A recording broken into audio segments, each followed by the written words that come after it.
Rain beats down on the tent as a throng of the undead gathers outside. A frantic knock on the door pleads for entry. He calls out his name, Zhang Heng. Within, all conceal. 3 men hold the door. Someone wonders what they should do. A blonde girl shouts at them to unlock it. Zhang Heng is a fellow student. They cannot leave him behind. She's the class leader. If something occurs, she'll be accountable. Abandoning him is equivalent to causing his death. One of the men insists he has likely been bitten already. She stands her ground. The man clenches his teeth, looks at Yubei and states he will unlock the door. Yubei must close at the seconds. Zhang enters and begins counting before Yubei has a chance. Response. Tension rises. 3. He turns the knob, and Yubei is pushed by the man next to him who has already turned. The space explodes. The main character yells that Yubei's infected. The blonde attempts to flee. Shouts erupt from the crowd. The protagonist raises his arm to shield against a bite. Teeth pierce him. Agony surges within. Memories overwhelm his thoughts. On that day he lost his arm. The creatures invaded. The city collapsed.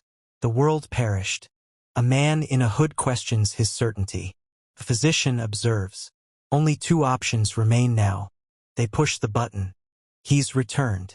Just before the door swings open. Having endured an entire apocalypse with 1 arm, he's gone back to the start.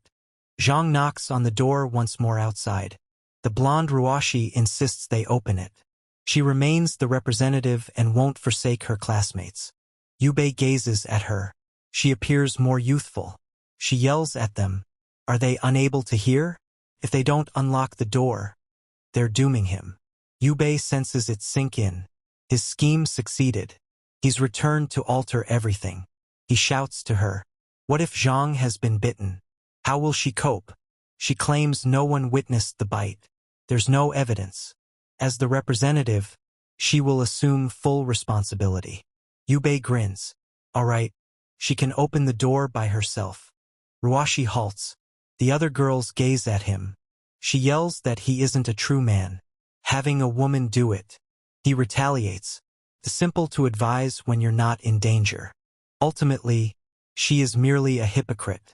She yells at him to be quiet. Claims she has no fear. Labels them cowards. Urges them to advance. She takes hold of the knob and twists it. The door bursts open. Zhang Han rushes in. Already changed. Chaos erupts once more. The door crashes down to the ground. Ruashi climbs up and discovers the infected Zhang Han just inches from her face. He lunges. Everyone flees.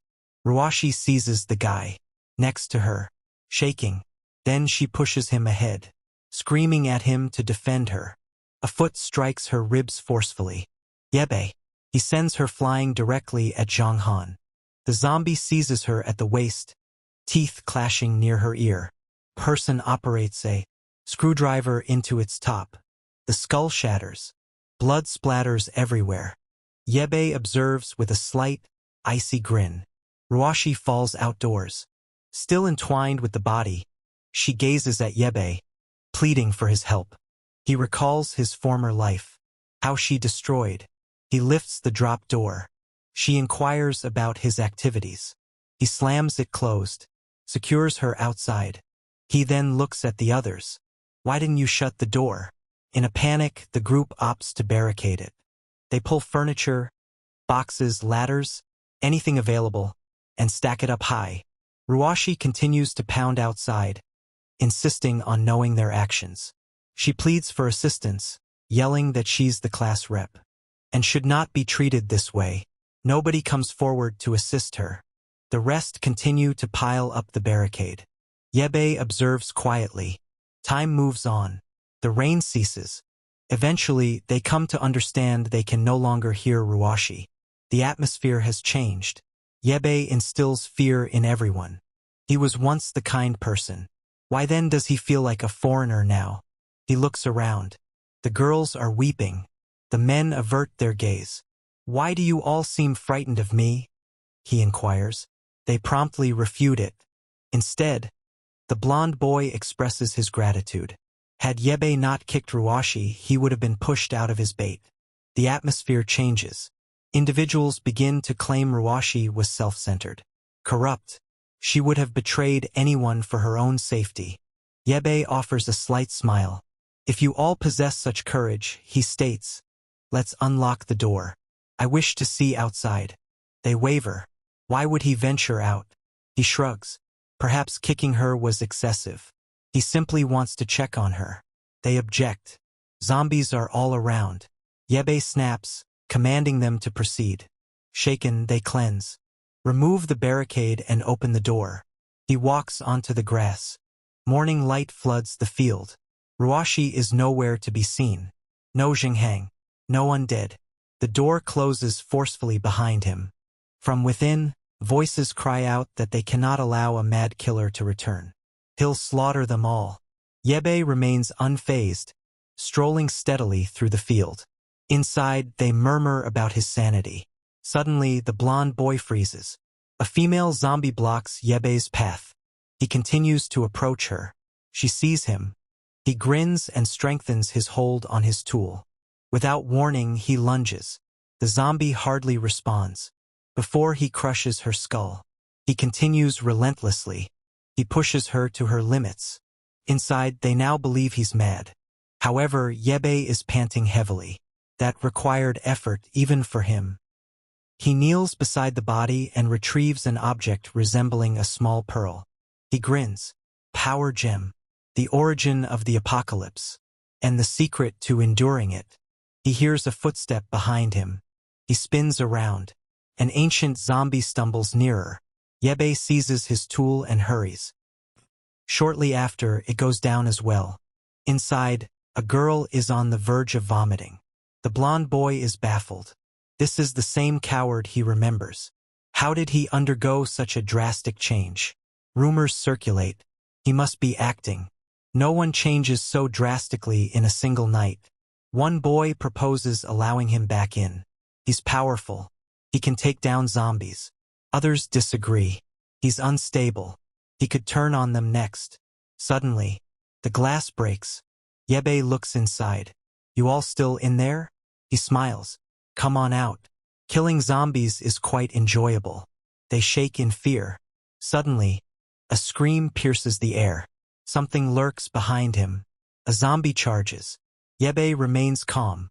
He looks back, raises his foot, and strikes it directly in the chest. He takes hold of the tool once more and crushes the zombie's jaw. It falls. Another figure strikes the earth. The group remains still inside, observing. Yebe cleans blood from his face. Silence fills the air. He catches their gaze. No clue if this stuff can infect you, he remarks. I wish to stay with you all, but it's too dangerous. I don't want to cause any harm. He then turns to go, wishing you all the best. They question whether he is truly leaving. He walks across campus solo, ascends the staircase. This is where it began. On the first day, half the populace was infected. Government, economy, society vanished. Beasts proliferate. Terror escalates swiftly. Professor Zanhan named it the Dark Era. In his previous life, he severed his own arm to endure that initial day. 15 years of suffering and starvation ensued until he encountered the mechanic. The man who returned him. Now he strolls steadily through deserted streets. Individuals watch from their concealment. Some believe he's threatening.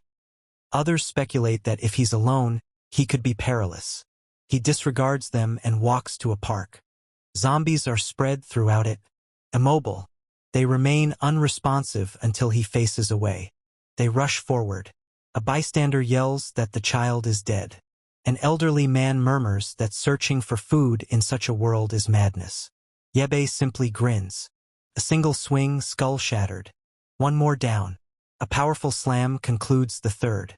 The spectators are in disbelief. How did he muster that courage? Behind a curtain, a girl observes as well. I'll take that bastard down eventually, she whispers. Yebe is breathing heavily after 3 kills. Suddenly, he hears wings, birds fleeing. 3 additional zombies approach. Excessive. One approaches him slowly. He flees. The earlier commotion likely attracted a swarm. From a nearby house, someone mocks that the boy is heading directly toward them. Yabe notices a convenience store and bangs on the door. He gazes at the camera. "Let me in. I'm being pursued." An elderly man inside deems it absurd. No one would let a stranger child in. Still, the gate begins to lift. A zombie turns the corner and jumps. He breaks its head in flight. An elderly woman stumbles in next. He lets her fall. Also, he plunges beneath the half, opens the gate and enters. The undead crash into the door, but he's secure for the moment. The area is filled with resources, a strong foundation. A small girl observes him from behind a computer desk. Adjacent, within a nightclub, Spank observes through binoculars, claiming the kid's destroying everything. The Mohawk guy informs Brother Centipede that a student has just taken down 6 zombies solo. Brother Centipede chuckles. Women surrounded him. They seemed more fragile than I anticipated. If a student can manage it, we won't face any issues. Inside the shop, Yebe grins. He gazes at the counter. "Show yourself. I know you're there.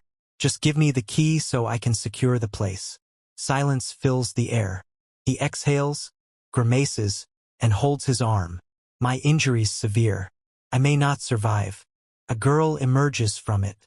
From behind the counter, she throws him some medicine. He seizes her wrist.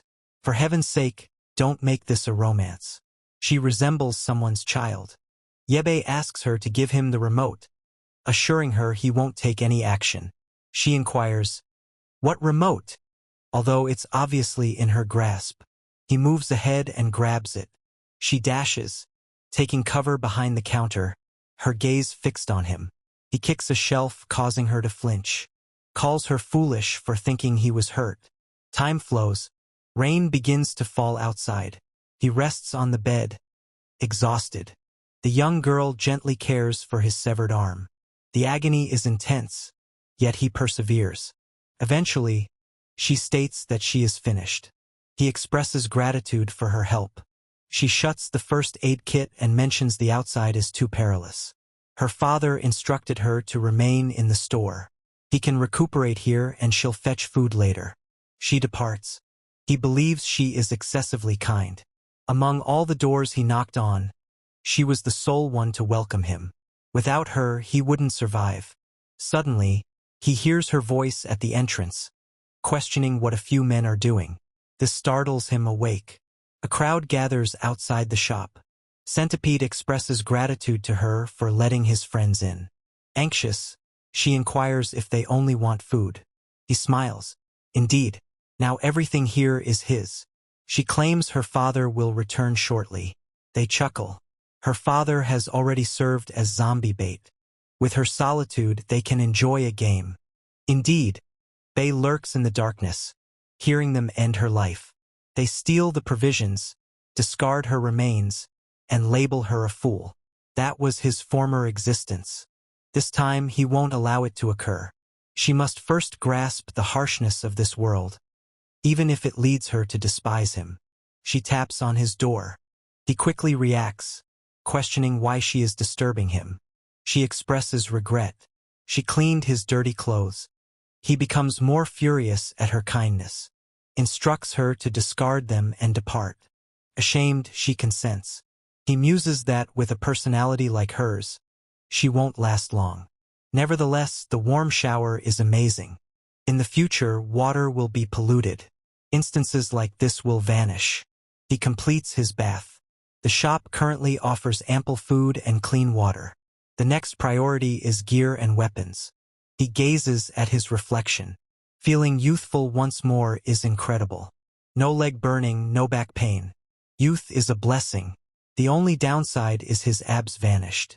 He unlocks the door and discovers she has left a suit for him. He yells, questioning how he can battle zombies in that outfit. In the club, Centipede assembles his team. The convenience store offers food and liquor, but it won't endure. The strategy is straightforward. Eliminate the zombies outside, then gather everything.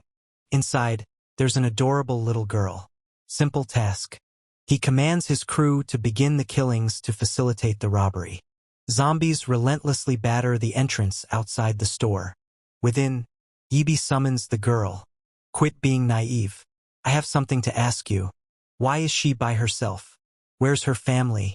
She claims her father left to collect supplies and hasn't come back. Yibi hits the table. Are you out of your mind? Allowing a stranger inside like that? What if I intended to harm you? How would you defend yourself? Frightened. She claims he was injured and drenched in blood. She couldn't simply let him perish. He yells again. Didn't she notice the monsters pursuing him? With a character like hers, she would merely hinder him. It would be simpler to eliminate her and lift the weight. Yet solitude is dull. From this point forward, she obeys his commands. Every word, or he will eliminate her immediately. The nightclub team approaches the zombies, or more accurately, the zombies advance towards them. They begin with confidence. The initial man is ripped to shreds. Assurance fades away. They question whether these beings differ from those the student eliminated. Centipede growls, urging them to attack, or he will end them himself. A man runs away, exclaiming that being killed by zombies is preferable to a centipede's bite. Centipede seizes him by the hair and throws him directly into the crowd. Desire fulfilled. The man yells in confusion about how it happened. Then he's consumed.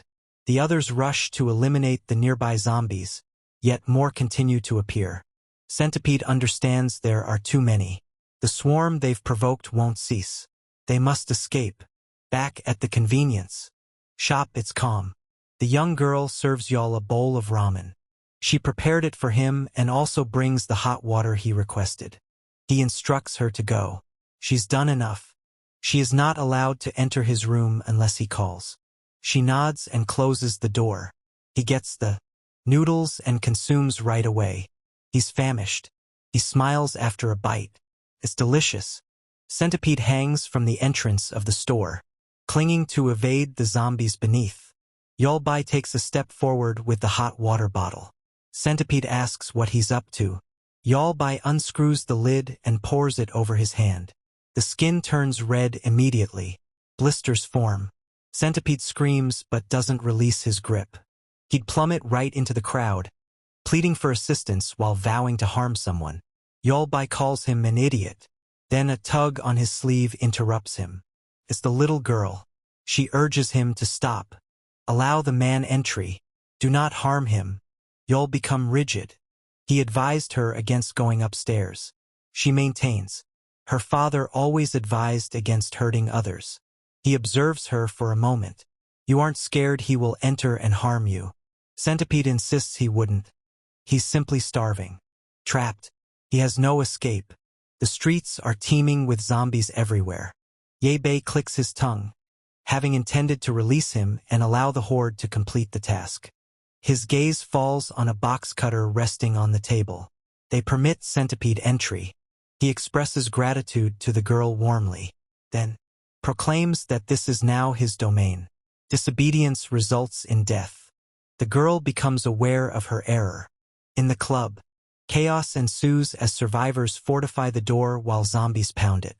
A bald man curses Centipede for involving them in this chaos. The girls shout. The wooden door can't withstand much longer. The bald man shouts for assistance in stopping it. Yet as he gazes at them, he considers fleeing instead. It's preferable for them to perish than him. Inside the store, Centipede confronts Yebei. He comments on her cuteness but warns her of her foolishness if she believes he wouldn't kill. However, because she allowed him entry, he offers her a chance to be his slave. He then faces Yebei. Initially, he'll confront the jerk who burned his hand.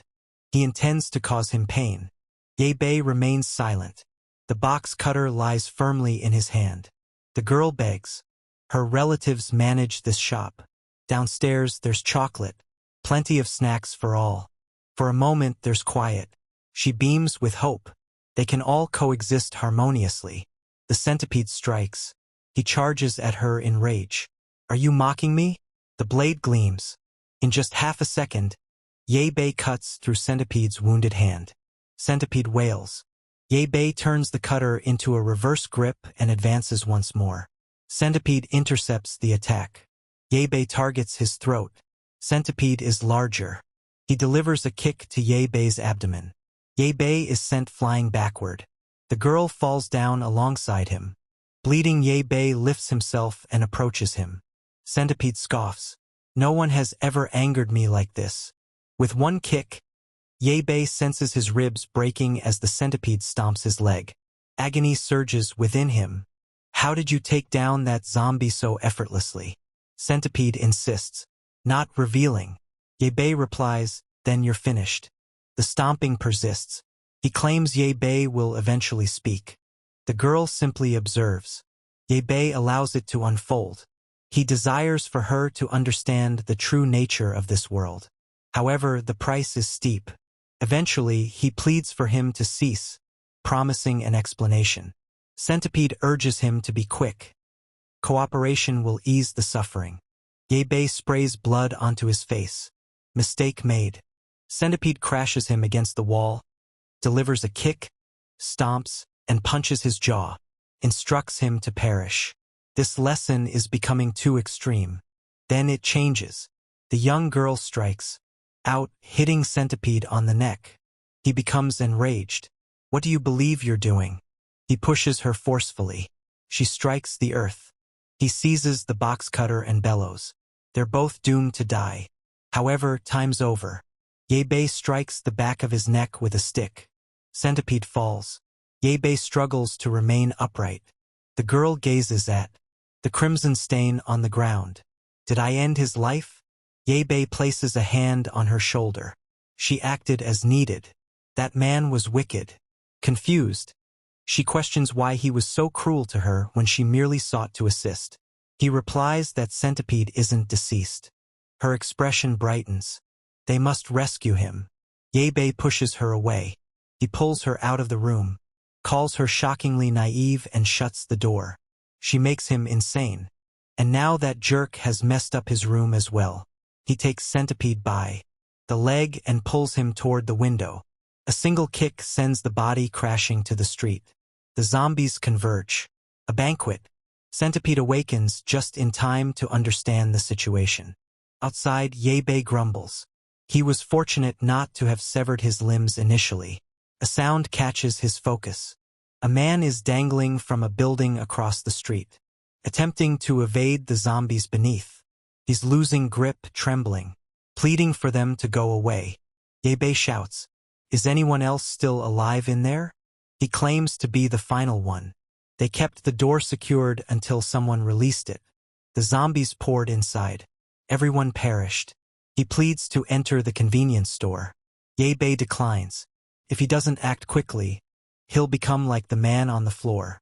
The survivor glances down, noticing a centipede being devoured. He swallows, summons his courage, and leaps to the next ledge. He navigates like a parkour expert, balancing on a railing. Bei observes as they run past. Almost let down, the zombies left the nightclub crew unfinished. Time moves on. The horde remains outside, the windows shattered. Bei unlocks his bedroom door. The young girl remains. "Didn't I instruct you to take a bath?" He snaps. She looks inside. The body has vanished. "Don't look," he says.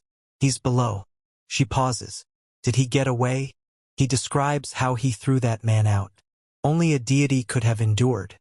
She gazes downward, troubled. Why take his life that way? Even the wicked can transform. Bei forcefully shuts the door overhead.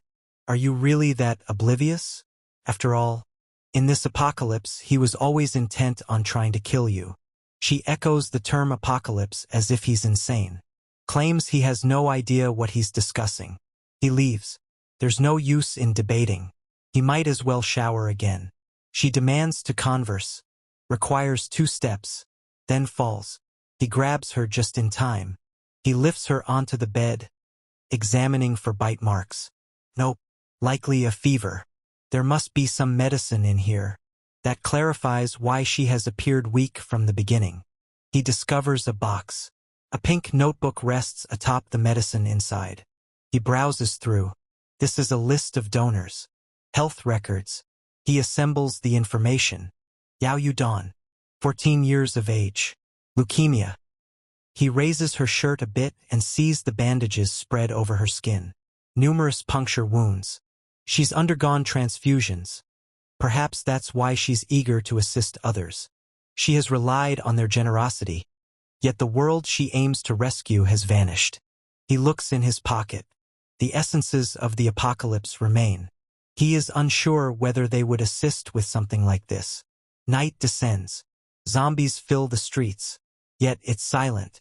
By dawn they remain still, gazing at the sun as if captivated by it. Later, Yebel finds himself awake at the table, shivering. He must have dozed off. He senses someone watching him. Yao Yuware is positioned behind the door. She is already awake. He inquires if she feels improved. She pauses. He asks her to brew some coffee before she responds. He halts her as she turns. Gather tools and they're searching for her father regarding food. She blinks. They are actually doing that. Indeed, he states. Her father has gone to gather supplies. They can't abandon him out there. She objects. Her father instructed her to remain still. Be obedient. Don't search for him. He inquires about the duration of his absence. Minimum of 3 days. Typically, it takes about half a day. Then consider, he states. Why hasn't he returned? She retorts that he yelled 3 days prior that he was heading home. Yib has been persistent since that time. He might have been bitten, confined, awaiting assistance. Oughtn't they attempt? She bows her head. Her father insisted that she must not leave no matter what. Yib, feeling frustrated, labels her an idiot. He questions why she would save a criminal yet refuses to help her own father. He emphasizes that this matter is not open for debate. He could eliminate her and depart solo, yet she rescued him. Thus, locating her father is his way of repaying her. Quit complaining. Pack up. They're off. She hurries away, almost falling down the stairs. These discussions drain him. The city outside is in devastation. Zombies continue to gaze upward. Next, a motor. A jeep drives along the road behind them. A jeep drives along the road behind them. They seize the hood and are thrown aside. Inside the convenience store again. Yib accumulates food supplies, preparing to depart. He looks back at Ewer. Why are you hiding? Have you finished packing? She appears tiny and somber. And what's that outfit? We aren't attending the party. He lets it fall. Where are the instant noodles? She passes them along. He scans the store while eating. Preparation. As soon as that door opens, he must eliminate zombies and locate a functioning car, then safely get her inside without her acting impulsively. That will be the challenging part. She's munching on spicy sticks. He requests one. She's still upset from being reprimanded constantly. Then an individual comes closer. In an instant, everything implodes inward. Shelves collapse. Debris scatters. Earthquake. Yib whispers. No, it's a vehicle that plowed partway into the store. The door opens wide. A portly bald man in military attire exits, chuckling, and claims he's fortunate to discover a convenience store. He pushes a zombie away. A good zombie is a dead one. He walks in, eyes brightening at the treats, crouches down, moistens his lips. Big win. The downtown area was deserted. He decided to explore this vacant block. It seems to have been worthwhile. A box cutter appears. Drop it, Yib commands. The last bug that entered was handled swiftly. I won't think twice. The stout guy is quick to respond. Toss snacks at Yib's face. Yib blinks. The man snatches what he can and rushes back to the vehicle, slamming the door. Yib is at the window immediately. Dirty swine. Die.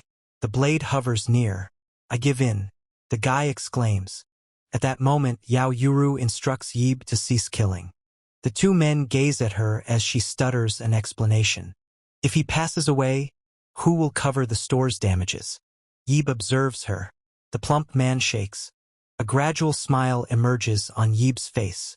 She's correct. He informs the man that the car will handle the damage. Next, he instructs Yahello to collect her bags. They are departing. She consents but then halts. The collision has attracted a crowd. Zombies flood the street. The overweight guy is frantic. He just eliminated several. Why are there more? Yahello leaps into the vehicle. Doors shut. Fasten your seatbelts, the driver shouts. He accelerates rapidly. Zombies grasp the sides as the truck speeds ahead, obliterating all in its way. He races through the streets as if in an action film, even drifting around corners like it's Fast and Furious. Keep driving, Yeeb cautions, or I'll slit your throat. The driver insists they must eliminate zombies to pass through. Yeeb pays no attention to him. Yahello, where was your father going? Fudong supermarket. That's what he mentioned during the last call. The driver moans. That spot is perpetually crowded. It's probably teeming with zombies now. Quit complaining. Yabe insists drive or you'll perish there. They ultimately disperse the horde.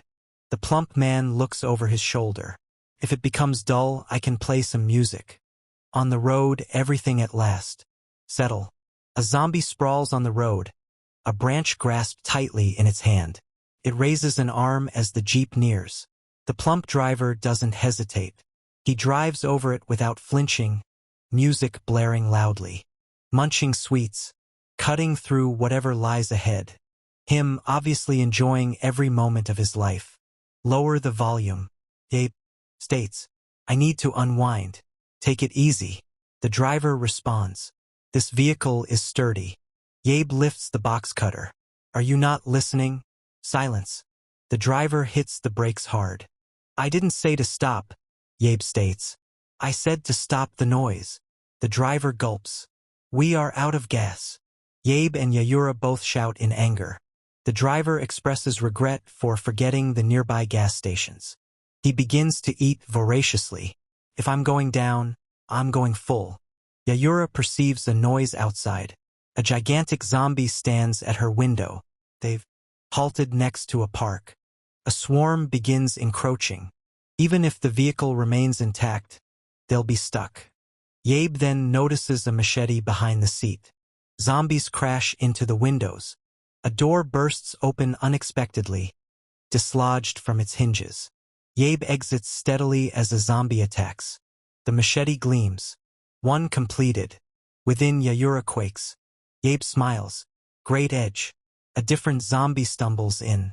For beginners like this suffices. Cut. Another falls. Two more approach. He strikes one in the chest, pivots, and takes the other down. The driver gazes in shock. Even Yahello watches in shock as another giant falls. Yabe strikes the blade on the vehicle. The driver shakes his head. Yabe says, Stay in there, and you'll die regardless. There are other vehicles nearby. Perhaps we can siphon fuel. As Yabe deals with the zombies, the driver focuses on refueling. Given all that singing, he should definitely be familiar with a vehicle. Yabe instructs Yahello to remain indoors. It's too risky. He then signals for the driver to proceed. The man pauses, claims he requires a moment. It's too late. Yabe has already taken down another zombie. No fear whatsoever. He cuts through another and shouts back. Move. The driver abruptly recalls the fuel canisters in the truck bed, contemplating that perhaps Yabe might be worth retaining. Yabe eliminates another and inquires about his previous statement. The driver hesitates, stunned. That's it. If they hold on for a moment, he can top off the tank. Later, Yabe states, I need your assistance first. He spreads his fingers. A green pearl lies in his hand. These originate from zombie brains. As I slay, you gather. The driver turns pale. He has never experienced this.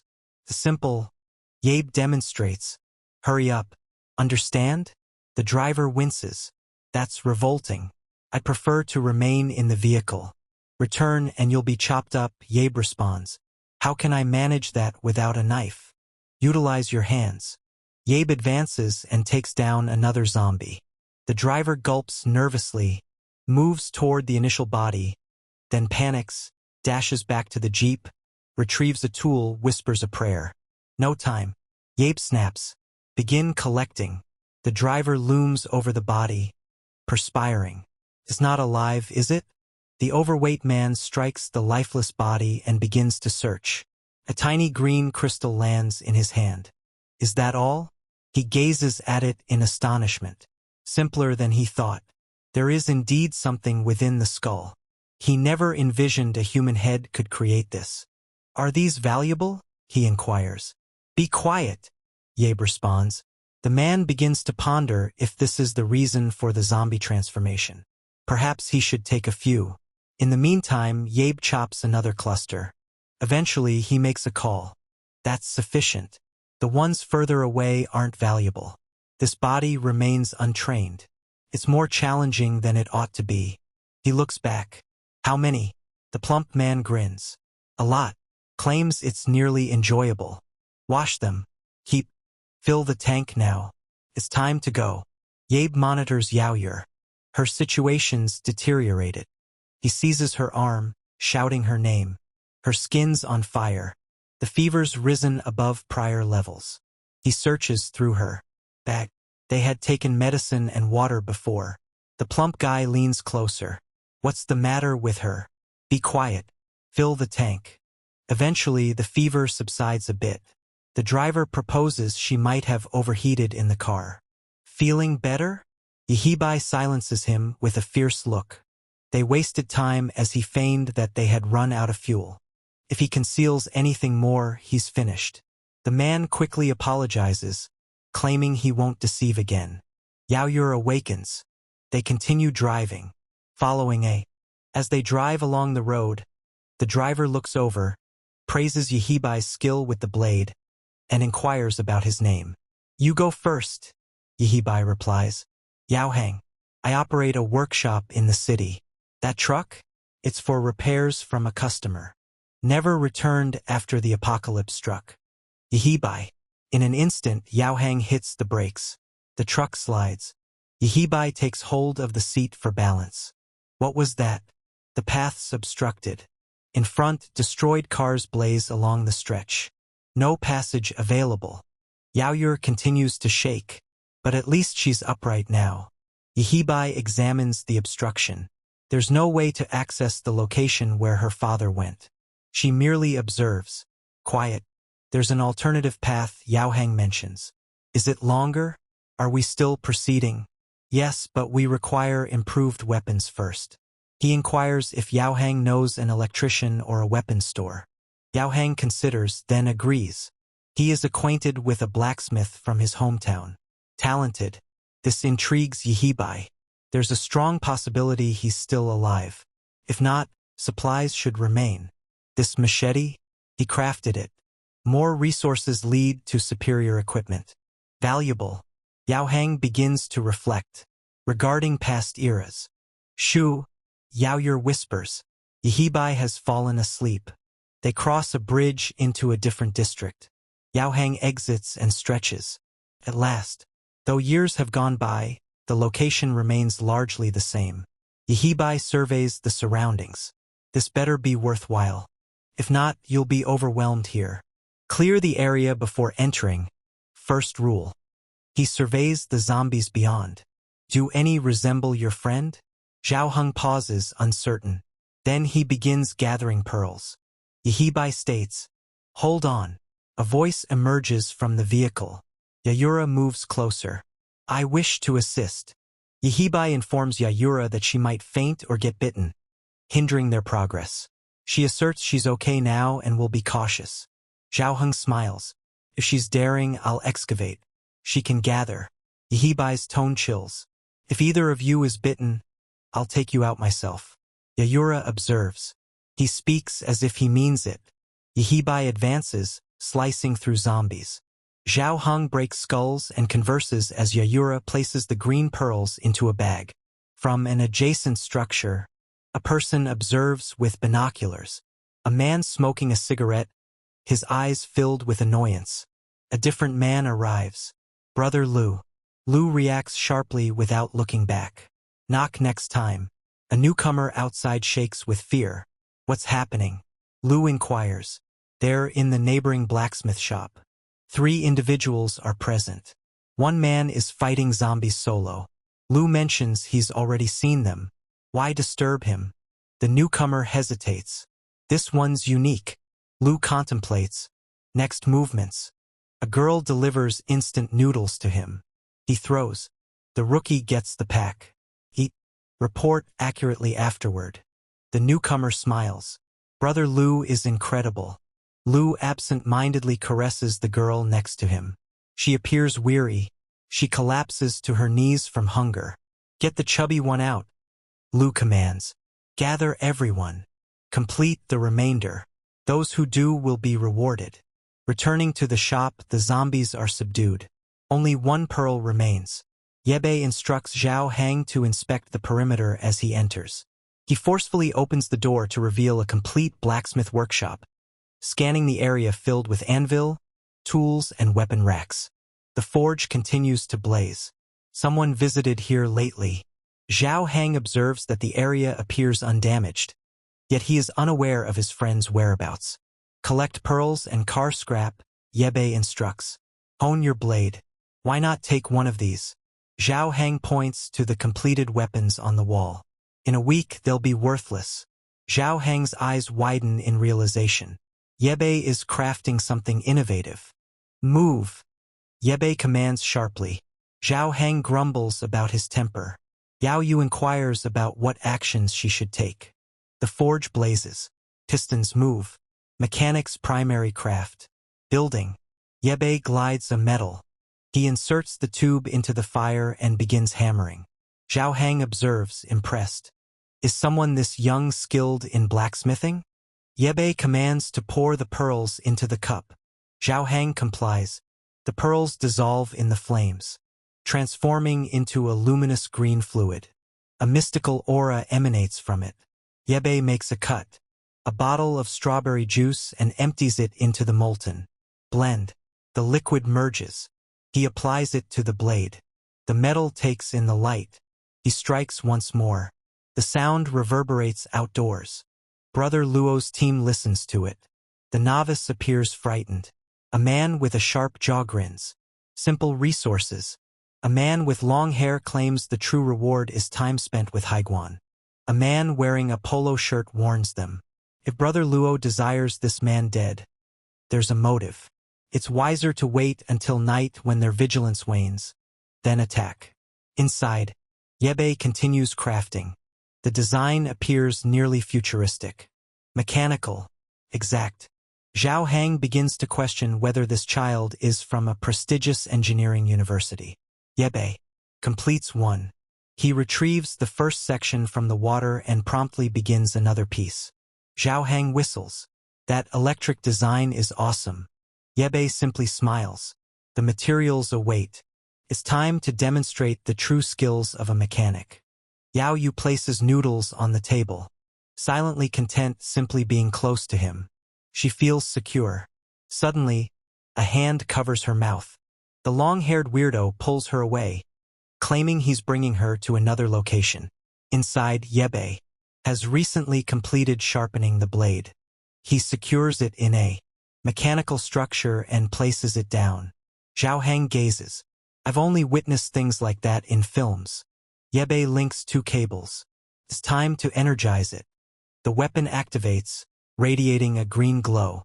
Despite the generator sputtering, it remains functional. Sort of second order. Yebe states, completed. Zhao Hang desires one as well. Suddenly, they hear Yao Yu scream. They hurry outdoors, directly into Brother Lu's crew. Yao Yu lies motionless in a man's embrace. Yebe's expression dims. The bald leader commands him to lower the weapon, or the girl will die. Yebe lifts his arm instead. A single cut. A shockwave rips through the earth, cleaving the man in half. Another attempts to escape. Where do you believe you're headed? Another cut. Metal fragments resemble paper. Fear explodes. They disperse. Yebe has already completed his first headless night behind them. A man shouts for them to let the girl go, if they wish to. The abductor declines. If they don't escape, Brother Lu will eliminate them afterward. A lightning bolt streaks by their faces. Yebe strides ahead, composed. Zhao Hang yells that another horde approaches from the rear. These zombies now move quicker than ever.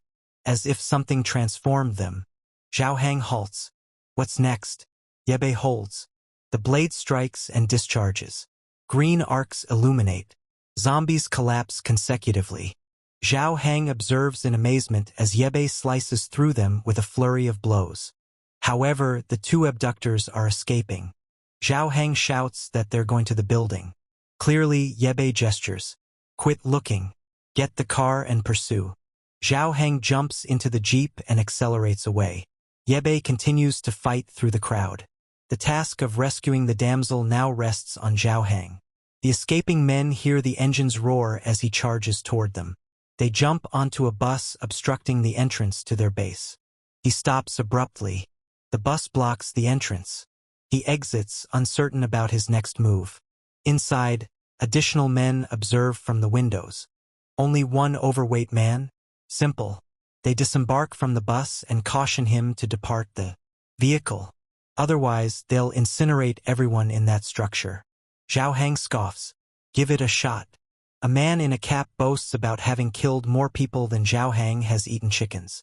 A daring assertion, considering Zhao Hang's stature.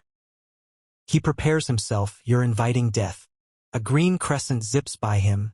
The assailant is cleaved in two. The bus behind him also bursts open. Zhao Hang winks. Yebe's arrived. Zombies eliminated. Yebe states, we're conserving. He swings at her again. And the bus divides neatly in half. Beyond the columns, additional men get ready to attack. Yebe strides directly into the open. When a knife is thrown, he feels it, stops it in flight, and responds with a slash. Another body falls from behind a pile of crates. Someone throws a Molotov. Yebe avoids it. As if he's dancing, responding with a green crescent slash. A gunshot rings out. The bullet narrowly avoids. He glides like Neo in slow motion, while Brother Lu observes from above. Amazed.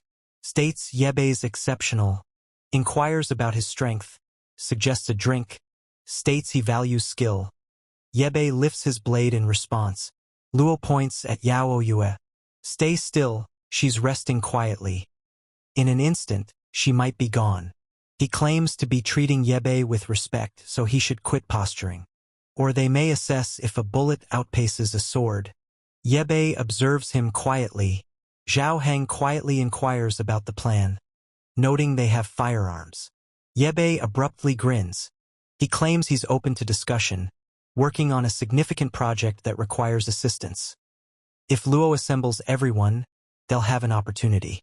Luo squints, questioning his true intentions, but decides to welcome him regardless. Zhao Hang whispers that it's crazy to confront them all alone, armed. Yebe calmly advises, if you're afraid, leave. Zhao Hang shakes yet claims if Yebe's venturing solo, he's joining as well. No regrets, Yebe finds him bothersome. The attendants guide him in. Shortly he finds himself in a room filled with Luo's full team. Luo greets him, states that every healthy individual within a 15-kilometer radius is present. He is the leader, Luo Shang, asking for your name and the assistance you require. Yebe recalls Luo Shang. Inquires whether he understands how this catastrophe began. Luo tenses. How is it that Yebe knows him and the background of this? Yebe praises him for recognizing the signs early and gathering supplies. Discusses his probable intention to establish the Nether Dragon Association. Luo's bewilderment grows. That name was known to only a select few, so how does this kid know?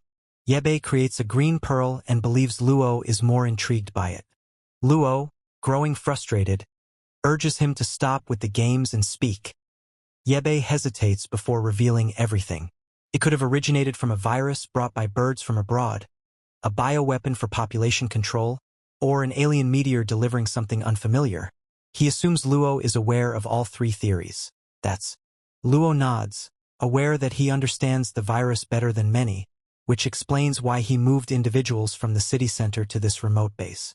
He retrieves 2 pearls from his pocket, states he remains puzzled about why they develop within zombie brains. However, he believes Yebe's major project is linked to that sword. Yebe affirms it, but he requires help. Luo consents, but with one stipulation.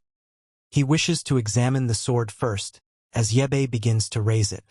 Luo brings his attention back to the girl nearby. Nobody desires a sorrowful conclusion. Yebe hesitates, then passes it along. A minion seizes it and almost falls, claims it's incredibly weighty. Luo sneers and attempts himself. He can't even raise it, he chuckles dryly. Today's filled with surprises. Go ahead, Luo says, while Yebe reveals the truth to them. When an individual becomes infected, a pearl starts to develop in their brain. Initially dark, it absorbs more energy the longer it stays within a zombie. That energy is compatible with the human body. It can also create weapons significantly more powerful than any standard steel can. Luo leans in, curious. If it adjusts to the body, can we ingest them and continue gaining strength? Yebe mentions that consuming the pearls is feasible, but most individuals become zombies. Luo inquires about the fate of those who don't. Observe, Yebe states, I'll demonstrate to you. Phase 1. Initiation. He joins 2 power cables, and green energy flows throughout the room. Generators ignite and burst into flames. Blackout. What? Did you hear Luo's shouts? Simultaneously, Yebe seizes the sword and thrusts forward, but the initial strike fails. Luo retaliates. Yebe dodges the shot. He secures his grip and slices cleanly through the man. The shaking leader understands too late. He misjudged him. Here is where the Nether Dragon gang meets its end. Yebe states icily. In an alternate reality, you'd create weapons, establish a system of slavery, gain infamy. Not this time. Another cut, more bodies disintegrate. The floor's destroyed. Blood all over. Yebe looks at Yaoyu, who remains unconscious. Relief eases his expression as he tenderly tucks her hair behind her ear. The world is harsh enough. She shouldn't have to witness this. A silhouette emerges in the doorway. Zhao Hang, the timid one who fled earlier. He enters with a flashlight, astonished. Did you eliminate them all? Indeed, Yebe grabs a weapon from the ground, mission accomplished. Wait, Zhao Hang inquires. We traveled all this distance for that. Not for you, right? Yebe responds. In this world, weapons advance. They're more perilous than before. Zhao Hang wonders about the outcome, admiring Yebe's clever ploy of throwing pearls into the generator to create chaos. Suddenly, a bottle clinks to the floor, and they see a girl collapsed nearby. Pleading with them to spare her, Zhao Hang exclaims about the presence of a damsel in distress, explaining that Luke Shang took her captive, forcing her into slavery and enduring daily torment. She insists she has no ties to the gang, prompting Yebe to inquire if she knows where Luke concealed his remaining supplies. She agrees, proposes to guide them.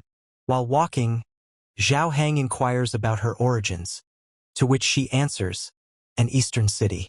They pause at an elevator. The storage units are located on the 6th floor. Yebe instructs Zhao Hang to remain with Yor while he goes to inspect the storage with the girl. Amid the debris, a hurt lackey crawls over the corpses and spots Luke Shang cut in 2. His gaze falls upon a pearl. He recalls Yebe naming it Black Metal Intensity. Remembers Luke Shang consuming it could transform someone into a deity.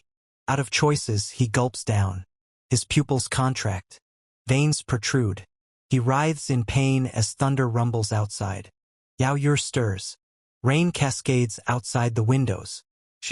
She inquires about her location. Zhao Hang reassures her to stay calm. Although she was abducted, they rescued her. Yebe arrives, seeing she's conscious. Did you find anything? Zhao Hang questions. Yes, but relocating it will take until tomorrow. And the girl? Yebe replies. She fled as soon as we got to the storage. Odd in this downpour. He shakes it off. Move on from her. They require rest. Following this storm, the streets will be filled with zombies. In other places, a girl bathes softly. A man's voice resonates beyond the door. She hasn't transformed and is inside his home. Nothing comes without a cost. He shakes the doorknob. stating that besides her body, she possesses nothing. Proposal. She yells for assistance. He chuckles. In weather like this, no one can hear her.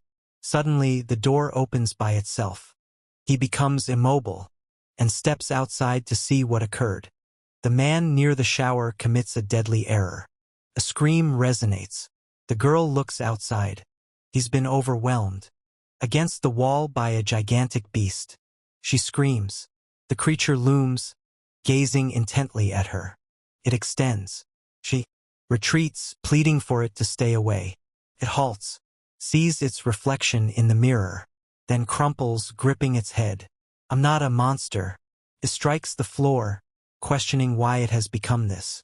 The blonde, shaken, inquires about his identity. He claims he was shot. Then he ingested a zombie pearl. His body began to mutate. She's bewildered. Individuals transform into this by consuming the black metal pearls. He claims that a person named Yebe informed him about taking the pearl from a monster's head. Her gaze intensifies. He brought up Yebe. With newfound courage, she insists on discovering his whereabouts. The creature informs her that Yebe has just come to the city and eliminated everyone inside a structure. The blonde Ruashi from earlier smirks icily. She aims to eliminate Yebe. The creature shakes its head. Unthinkable. Yebe's too powerful.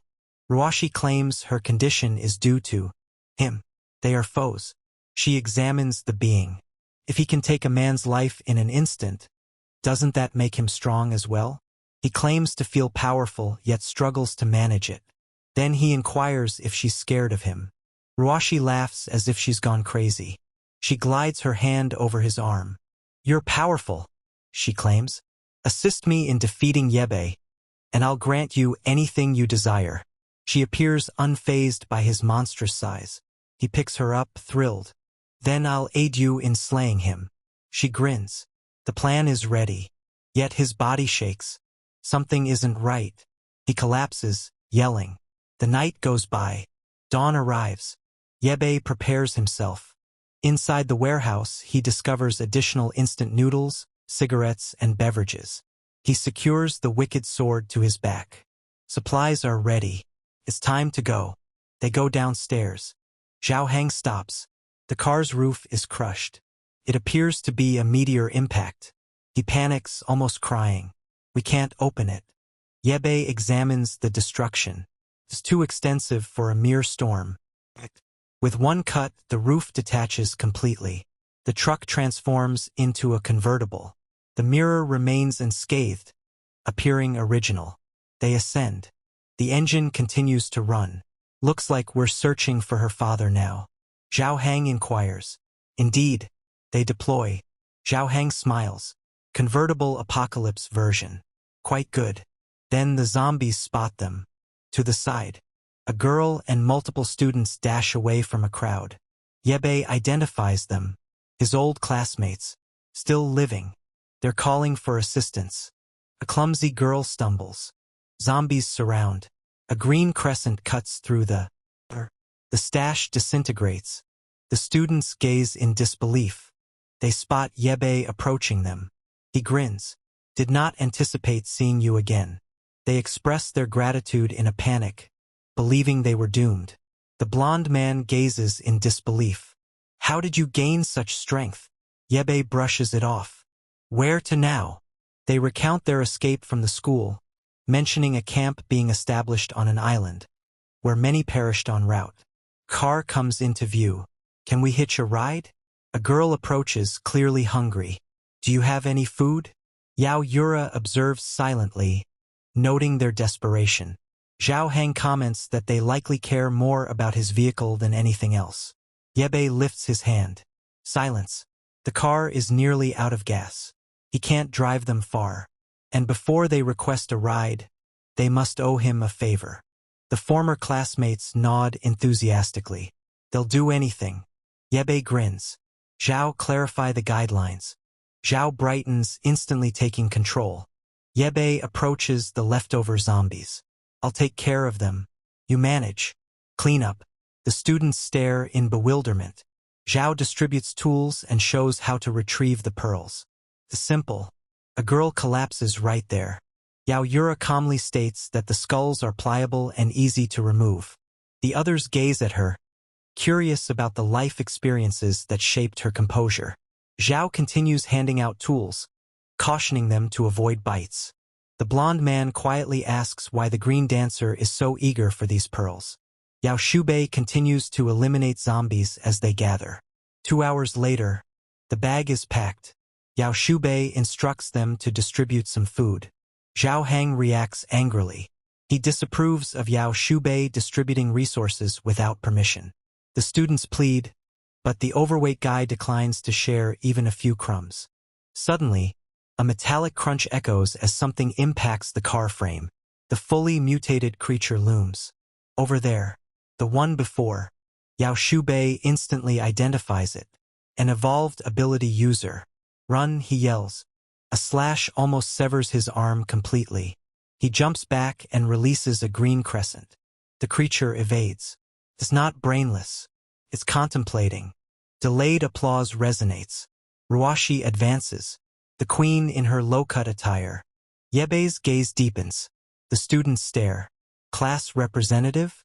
Ruashi claims she endured everything possible, solely to reunite with Yebai D. She commands the creature to eliminate him. Yebai is puzzled by its support for her. The creature lunges forward. He must confront it head-on. Yuyur utters his name. A fireball crashes between them. Another figure is on the rooftop. A creature wreathed in long hair flames. Transition to a vessel on the ocean. A man puffs on a cigar, claiming life is tranquil here. Zombies lack flight. They intend to collect resources from additional vessels. Suddenly, a boat detonates. The creature with flame-colored hair descends. Males shout. Then they vanish. Return to the street. The fiery being perches on a structure, gazing down. Yebai and the altered creature gaze upward. A different advanced user. Inferior and basic type. Ruashi is confused. She inquires of her monster whether that entity is his ally. He replies he doesn't understand. The fire being jumps, seizes him by the neck. Evidently unfriendly. He attempts to persuade her. She places a foot in his, strikes him in the stomach and pushes him into a car.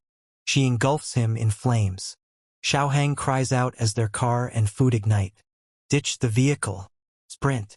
Yebai yells. He seizes Yao Yu-er and shifts. Ruashi cries out for her monster to eliminate Yebai. The creature fights hard. This battle isn't in his favor. Abruptly, the flame entity launches a fireball directly at Yao Yu. The earth bursts open. Everyone flees. Yao Yu-er stumbles. Yet Yebai manages to pull her to safety just in time. A wall of flames erupts between them and their foes. Move. Yebai shouts. Quit gazing. Where? Xiaohang weeps. Yebai notices a garage opening on the opposite side. He rushes toward it. Come along. Ruashi's behind them. The monster confronts the flame creature once more. He attempts to calm her. They must avoid conflict. Did she consume the black metal energy as well? She whispers a single phrase. Black pearl. The flame being abruptly grabs her head and falls. I had no desire to consume it. She claims that madmen restrained her to a bed and shoved the pearl into her mouth. She desires their demise. The one who kills them receives the ashes. Ruashi's creature agrees. It had no choice. He comprehends. Ruashi interrupts them. That's enough. Yebai is escaping. With her arms folded, she ridicules them. How can they seek revenge if they allow him to flee? The monster guarantees he can still follow Yebai's scent. The flame creature inquires about the significance of Yebai. The black monster reveals that Yebai is aware of the pearls and might even possess the knowledge to restore their humanity. The fire being pauses. If a path exists, she will reunite with them. Yebai along with the others dash down the street. A vehicle suddenly speeds toward them and detonates, obstructing their way. The creature lands close by, declaring the battle isn't finished. He realizes Yebai comprehends the cursed pearl. It's time to converse. Yebai understands he cannot escape this. He instructs Xiaohang to flee with Yao Yu while he distracts the threat. They round a corner, only to be confronted by the flame creature. Encircled, Xiaohang whispers. Ruashi sits casually on a car, chuckling. There's no way out. Yebai's done with her. He instructs his friends to hold back while he takes charge. The dark creature lunges forward. Yebai evades. He draws a Glock and shoots. The bullet strikes Ruashi in the shoulder. She yells. The creature halts. He believed Yebai targeted him. Another shot. This time Ruashi's abdomen. The creature leaps in front of her just. Yebai trails behind with a green slash. He absorbs the blow intended for her. The flame creature attacks from behind, setting the street ablaze. Yebai dodges. A firestorm rushes toward him. He counters it with his sword. Yao Yu and Xiaohang observe in despair. Yao Yu grabs an axe out of her bag and throws it. It ricochets off the flame creature's head ineffectively. The creature spins. Xiaohang is alarmed. That diversion provides Yebai an opportunity. Nearly. However, his actual aim is the pipe above. A single hit. The pipe breaks. Water cascades, extinguishing the fire. Steam ascends. Yebai leaps and cuts. The fire entity. She screams. He almost slices her foot as she stumbles backward. She withdraws. Yebai confronts the dark beast once more. You'll regret this, the creature threatens. Both beings retreat, bruised. They've vanished. Yebai is solitary, then kneels down. Fatigued, Yao Yu hurries to him. Is he injured? No. He feels a sense of relief. They have endured two ability users. Xiaohang inquires about the origin of these entities. Yebai hesitates briefly before clarifying. When humans ingest pearls, most turn into zombies, but in about 1 in 10,000 instances, one evolves into an ability user. Even more uncommon, preserving their sanity. Xiaohang inquires about his knowledge. I'll clarify later. At this moment, they must determine their next step. The car is gone.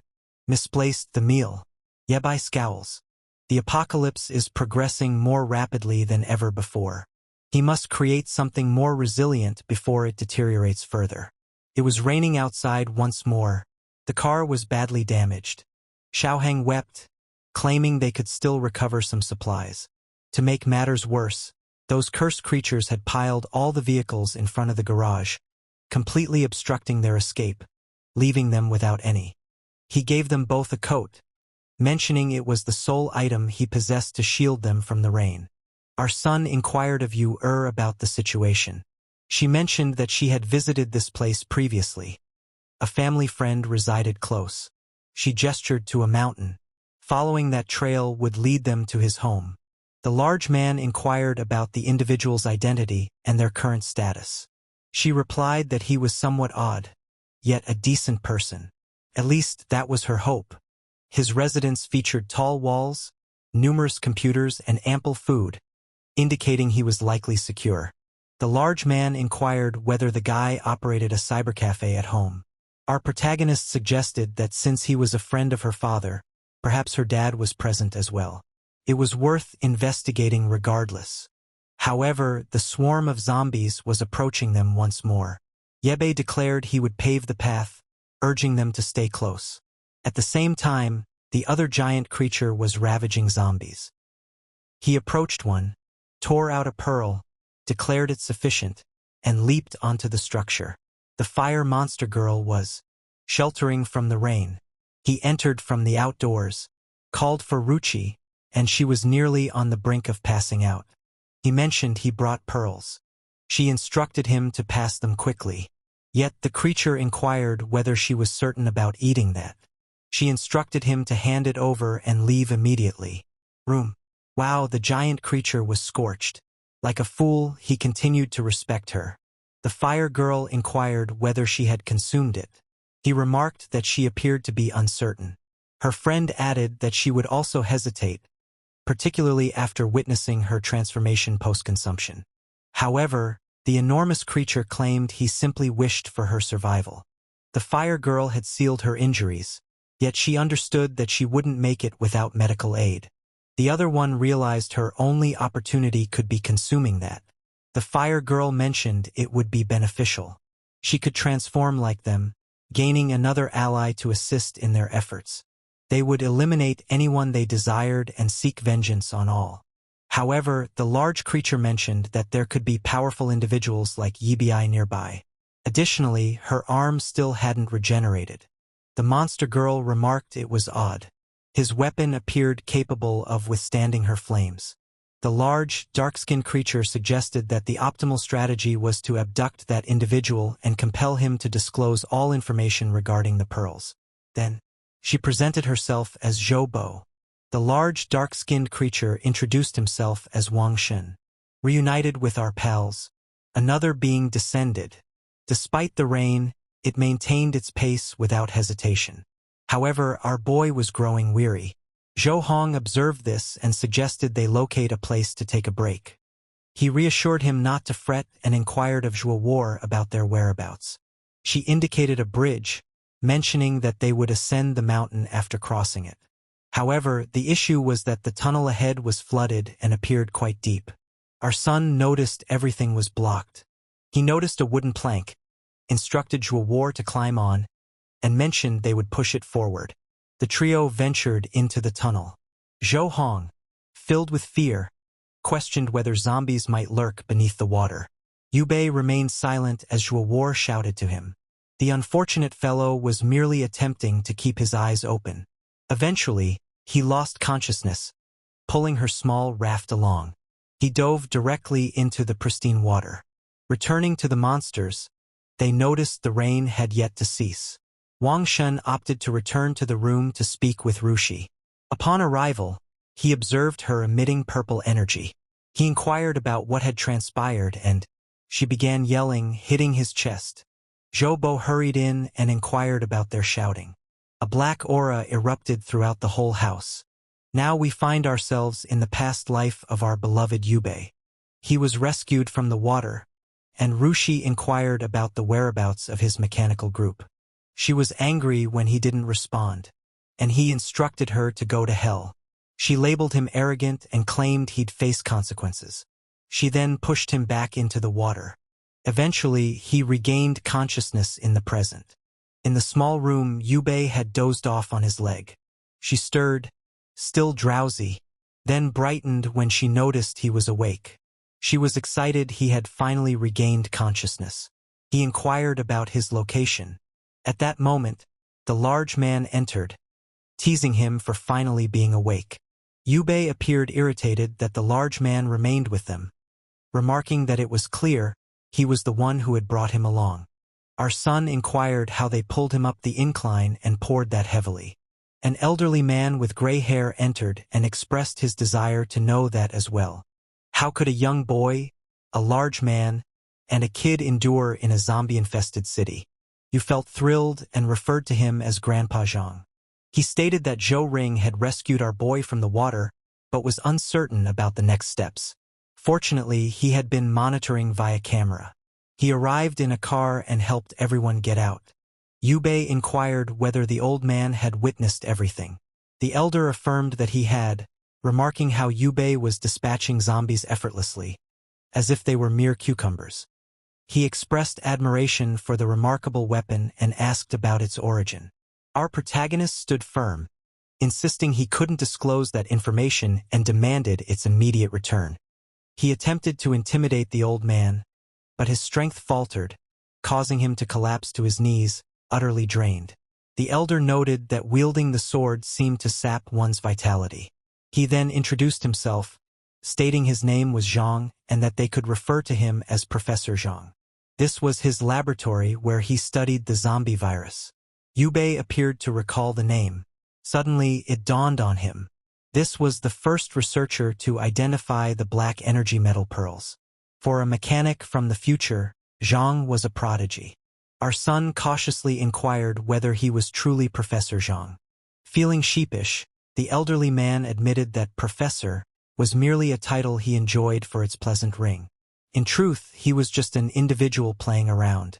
If it could help humanity, he desired to investigate further. Yubei thought that if he truly was Professor Zhang, it could be worthwhile. He folded his arms and proposed something even more intriguing for him to study. A living zombie. The elderly man downstairs revealed what was displayed on the table. The weapon was present. Zhang mentioned he had merely examined it, nothing further. Our boy reached for it, and Zhang flinched, claiming he had nearly injured himself trying to lift it. Our boy surveyed the surroundings, awestruck. This location was remarkable. With a workshop like this, they could create even superior weapons. Zhang inquired if he had crafted that item himself. Our boy affirmed it. Zhang became enthusiastic, expressing his desire to observe him create another. Our boy claimed that the production method was confidential. Zhang argued that this was a form of intimidation. Our boy responded that if they provided good food for a few days, he might reconsider. On Zhang's screen, he had gathered data on both of them for quite some time. In this apocalyptic world, there's never a moment of peace. I genuinely pity these zombies who are constantly burdened with soggy feet. Within the facility you possess, monitored the cameras. Zhang entered with a coffee, expressing his happiness at her presence. She replied that she was doing all she could to assist. He praised her for being vigilant in searching for additional survivors. However, he cautioned her that, regrettably, there was still no update regarding her father. She insisted that her father and Professor Zhang were decent individuals, so she believed he was fine. Zhang moved closer and questioned whether the two companions she had brought were genuinely good people. He noted that one student appeared unusual, possessing extensive technological knowledge at such a young age. There was a gaze in his eyes. Zhang recognized it from previous encounters with killers. The large man appeared ordinary, yet Zhang suspected he was concealing secrets. At that moment, the big guy arrived and warned Zhang to cease his insults. Zhang, in his opinion, was the strange one, residing alone in such a vast place. Featuring a helicopter landing area above, numerous vehicles, ample fuel for years, and piles of solar panels, not to forget heaps of food. The elderly man yelled that the large fellow was clueless. He had sensed the impending apocalypse for quite some time, which was why he had been getting ready.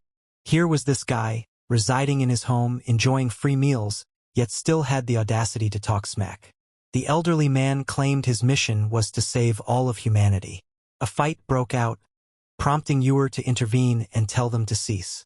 At that instant, the large man was struck on the back of his neck. Our son instructed him to stay still. A small amount of blood emerged. Zhao Hang inquired about its purpose. He simply turned and stated that the zombies' mutation was imminent, leaving them with little time to act. A larger catastrophe was approaching, and they had to get ready. The elderly man stiffened at the reference to zombie mutation. Outside, those previous companions continued observing the zombies. Wow, I nearly overlooked those guys. He bent down and informed everyone that the area was encircled, preventing their escape. One of them remarked that the downpour was too intense and the road was impassable. They were uncertain about their next steps, and their companion Zhao Zi had collapsed on the ground. The blonde individual expressed that he had no clue where Yubei had disappeared to. With no food in the building, they faced certain death. However, the blonde mentioned there remained one option. He took out several pearls and displayed them. The others recalled they had taken those from the heads. The blonde mentioned he had secretly kept some out of curiosity. He remembered the creatures that assaulted them claimed to have consumed these. One of the friends questioned whether he was genuinely considering eating that pill. Suddenly, someone interrupted and gestured to the side. "What's that?" Purple smoke billowed from the roof of a different building. The blonde scowled, curious about the tornado occurring over there. At Zhang's residence, our post-apocalyptic mechanic remained engrossed in his tasks. Zhang's house mentioned he had been there for several days, completely unaware of the reason for his intense focus. Zhang speculated that he was likely crafting gear to combat the zombies. Perhaps more of them would transform into beings like that black spine creature or the fiery one. Zhang's house warned that if that occurred, everyone would perish. They lacked any armaments. The old man expressed a desire to construct a refuge, not a battleground. Why would he require weapons? Just then, Yue burst in, calling out for them. She mentioned that she had spotted her father on a camera. They hurried outside. He inquired about the location. She remained at the computer and replied, "The east entrance." She had saved the video and asked him to watch. In the footage, her father was draped in zombie guts, merging with the throng. The elderly man remarked that based on his movements, it seemed he wouldn't. Her father took advantage of the confusion and escaped in disguise. The large man remarked that it was unbelievable. Her father had managed to survive in that manner. The elderly man understood that if the zombies were not attacking due to the odor, it could be worth investigating. Yue inquired about their plans. Zhang hesitated. He mentioned the weather was awful, and Yue appeared reluctant to depart. Zhang Heng suggested she ask Yue directly. Perhaps he had created something remarkable. Cut to him declining. He still had work to complete, so there was no need to hurry him. He instructed her not to disturb him, except when food was being brought. The large man commented that he was overdoing it and should at least attempt to console her. Our boy inquired why the big guy didn't save her father on his own. The big guy only understood when he noticed what our boy had created. A gun and a blade. Yue mentioned he would apply his blood to them so the big guy could wield them. The big guy paused, then found them much lighter than before. Yue clarified that weapons embedded with crystals could interpret his thoughts. Yet, similar to how he managed those light blades, he needed to be cautious or risk depleting his energy. Zhang Heng's face lit up as he mentioned he had documented everything. He then inquired about the gun he had found, and our boy affirmed it. To use it, he needed to allow it to build up energy. The shots were strong, but precision was essential since he couldn't shoot frequently. Zhang Heng's eyes widened in excitement. He remarked that it resembled a laser cannon and was eager to give it a try. He dashed out of the base into the downpour, aimed at the heavens and shot. A laser shot up. He began shouting that it was amazing. He prepared the blade and struck, stating that he now possessed equal power to Yerebe. The elderly man was enraged with the large man for trying out everything. Zhang Heng, however, was ecstatic, proclaiming his invincibility. He donned his raincoat and boots, and declared that regardless of the zombies that appeared, he would eliminate them. He gazed into the camera and assured Euler not to fret. He would return her father safely. She appeared apprehensive and inquired if he could truly accomplish it. The elderly man replied that, for the moment, their only option was to observe and determine how long he maintained that confidence. Wearing a headset, Zhang Heng followed the directions. The elderly man instructed him to take the eastern route. Regrettably, that path led to the mountain, devoid of cameras, necessitating caution. Zhang Heng snapped back, telling him to be quiet, asserting he could manage. He proceeded along the trail and shortly thereafter noticed a group of zombies approaching him. The beings shut. He smiled, declaring it was time to try out his friend's present. He released the iconic green crescent slash, slicing them in two. He yelled that he was now too powerful and feared no one. He then observed something unusual to the side. Another person had witnessed that unusual purple tornado. He wrapped up several more zombies and inquired whether anyone else in the room had witnessed it as well. The rain intensified, and a purple tornado began to develop in the east. The elderly man remarked that the camera couldn't capture it, but the sensors indicated wind speeds nearing level 6. It was too perilous to remain outdoors, so he had to hurry back to the house. Zhao Heng expressed his regrets to Euler, stating that he couldn't overcome the might of the gods. Old man Zhang advised Euler to remain composed, reassuring her that her father would surely locate a safe place to take shelter. Zhao Heng arrived at the gate. Alarms erupted. The elderly man leaped, hurrying to discover what occurred. He instructed everyone to relax, stating he had merely returned with a zombie. Since it appeared Yubei requested him to bring one. Thrilled that the zombie remained alive, he instructed them to hold on and dashed away, claiming he'd return shortly. The elderly man, equally thrilled, remarked that it was still alive. Alive was a generous term for that creature.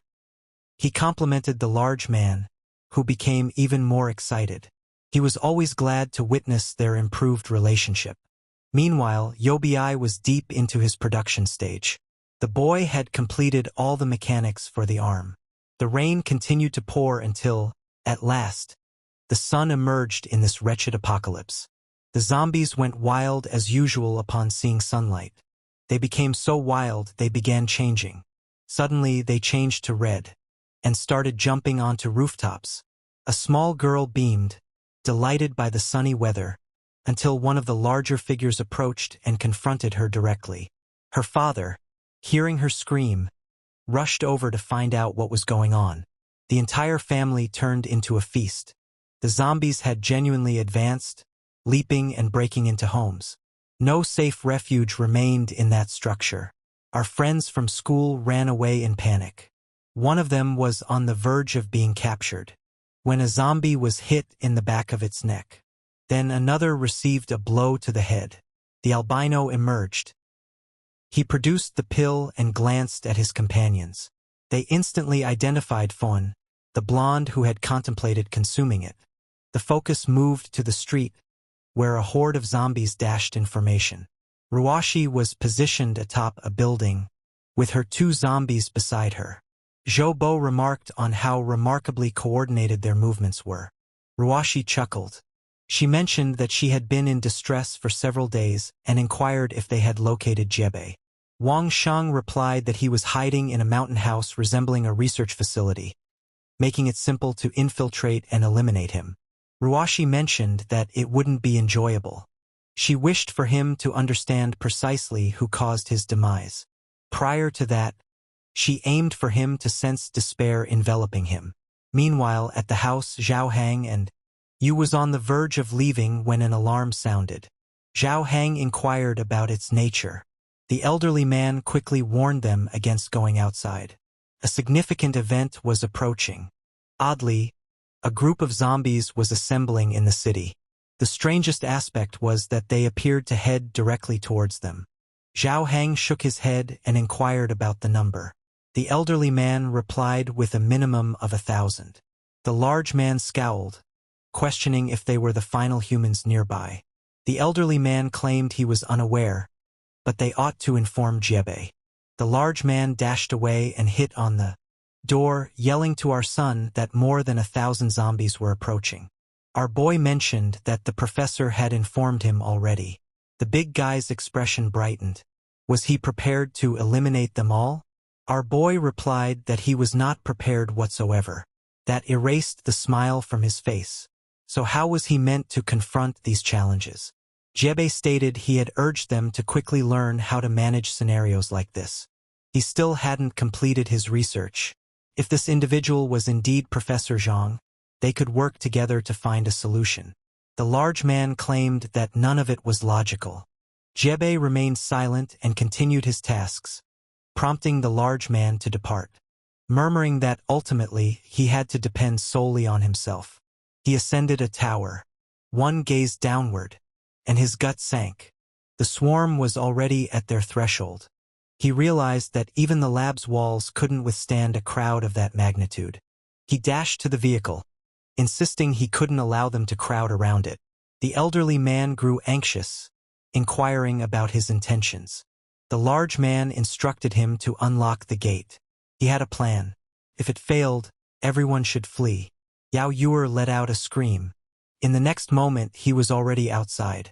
He rushed directly toward the zombies, drew his weapon and shot the laser, eliminating the initial group. He felt thrilled. There were so many that aiming was unnecessary. He continued firing, shattering them from afar. Rujiaxi observed everything. That troublesome girl was a villain. She posed a threat. Wang Shang also stood atop the tower, awed by the weapon wielded by Zhao Heng. Rujiaxi was focused on a single matter, the duration of their existence. Zhao Heng continued shooting, repeatedly exploding zombies. The issue was that, regardless of how many he eliminated, the horde continued to persist. Then a fireball struck into the earth directly beneath the vehicle's tire. The old man and Your Honor yelled. The vehicle almost overturned. Zhao Heng needed to rush out the door, and there, directly before him, stood the fire zombie. He snapped, enraged that this annoying girl had executed such a sly ambush. He shot at her, yelling that he no longer feared. She evaded, and launched another fireball. Zhao Heng also evaded, maneuvering in midair. Matrix shifted and retaliated. The creature escaped. He labeled her a coward and urged her to return. Yet now he found himself encircled. He discharged several additional rounds. Grandpa Zhang shouted for him to come back right away. There was no chance he would escape unscathed. Zhao Heng sprinted, understanding he had fallen directly into a snare. Then Wang Shang arrived. From above there was no escape. However, the large man was quick, evading once more. He landed on his side, and almost made a hit. He pulled out the knife and nearly achieved a slash as well. Impressive. He confronted Wang Shang directly. Wang Shang was surprised that this large individual appeared more nimble than Yi Bei. He aimed his weapon and instructed Zhao Heng to expire. However, the being fled away. Wow, this large bald man caused everyone to run. Ruoshi observed from the top of the tower. Here she comes with mischief in mind. Next, the zombies that had been stationary suddenly began running toward him. Zhao Heng stood still, puzzled by their rapid change.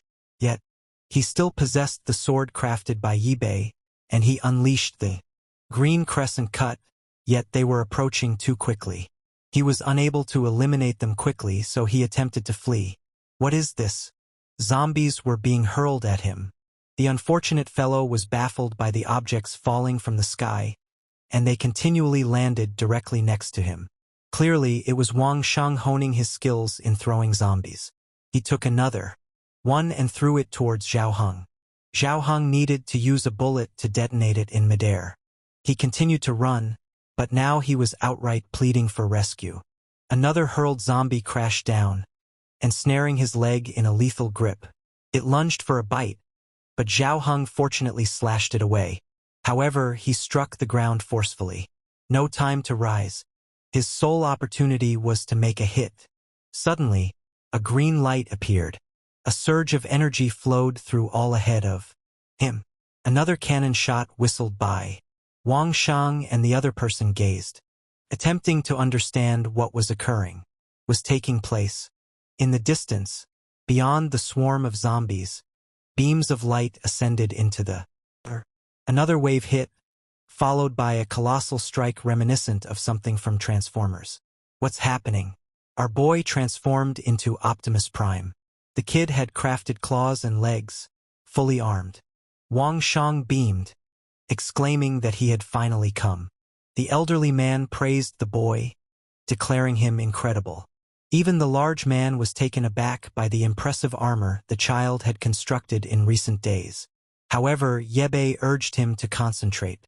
The foe was near. He instructed him to return and eliminate the zombies on the right side. He would manage the left until the primary creatures arrived. Wang Shang asserted that, with him present, victory was guaranteed. He promptly resumed his assault. Ye Bei surveyed the area and activated a booster. The child soared upward into the sky. He activated his enormous Optimus Prime hand and obliterated everything around him, gaining immense strength. The large man could only whisper that he had become a bit too powerful. However, after eliminating so many zombies, they would have ample pearls for crafting additional weapons. Energized, he returned to complete even more tasks. That cursed Ruoshi continued to observe from a distance. Wang Shang, feeling anxious, stated that with this newfound power, they couldn't approach at all. She broke. That cursed boy believed he was secure merely due to some armor. She wouldn't allow that to pass. A different blow struck down, defeating additional zombies. A laser shot ahead. The elderly man stared at the screen, astonished. He remarked that the boy's exoskeleton was an anomaly for this time period. He couldn't fathom how Ye Bei had transformed the discarded metal into such a creation. At that moment, Ye Bei disclosed the reality. The metal originated from within the zombies' skulls. The old man stood still, shocked. Now, it was clear why Yebe had concealed it for such a time. He left, claiming he intended to experiment with the zombie they had brought in and examine it. Outdoors, Wang Shang resumed commanding the zombies once more, dispatching them to swarm Yebe. The earth started shaking, and the large man remarked it resembled an earthquake. Yebe urged him to stop overthinking and continue fighting. Yebe then observed something unusual. The zombies leaped in his direction. As they approached, Ruashi tightened her grip, hand, and the beings burst apart directly in front of him. Yebe was completely unaware of the situation. Ruashi chuckled, remarking he would soon perish. She, continually unleashing waves of zombies that exploded right in his face. Yebe couldn't recall zombies self-destructing like this in his previous life. Wang Shang observed from the sidelines. Zhou Bo remarked that it resembled a battle between deities, and they couldn't intervene. He then disclosed that Ruashi had consumed 7 pearls to attain this state. Her form continuously melted and reformed, illustrating the depth of her animosity toward Yebe. Zhou Bo pondered whether consuming more pearls enhanced strength, as she had acquired powers instead of transforming into a monster. However, Wang Shang remarked that after witnessing her experiences, he had no desire to try that himself. Ruashi continued to send zombies to burst out in front of Yebe. He realized someone was manipulating them by now. He pivoted, deflected a strike, and shot a projectile at the tower. The boy's aim was spot on, forcing Ruashi to evade. Wang Shang shouted her name, and in her haste, she nearly stumbled. Yet she succeeded in floating. Then she halted. Yebe stood directly in front of her, holding Optimus Prime's enormous hand. He shot once more, and she pulled zombies up as barriers. She summoned a complete barrier of creatures, yet they were on the verge of being swept away. She continued to direct them. He simply jumped over the chaos and entered with a powerful punch. She hardly moved to the side. Yebe extended his massive hand once more. She joined the 1v1 and activated hers as well. But wow! She got hit directly in the mouth. The unfortunate girl was propelled a great distance. Prior to her being able, he pinned her to the ground in reaction. Optimus Prime triumphed. Waifu nil. Yebe remarked that if she had survived those shots, she must have ingested the pearls. He inquired about the quantity she'd consumed. She remained silent, simply attempted to unleash the energy in her hand. Next arrived the thundering strike. It's best if you avoid any further attempts, warrior. She cried out in pain. He informed her that in their previous existence, she had caused him to lose an arm as well, and today she would face the consequences. Then he noticed a sound nearby. Wangxing burst in, frantic, pleading for him to release her. Yebe simply opened his massive hand and shot. The creature evaded and began to circle him. He attempted to seize the opportunity and leaped in.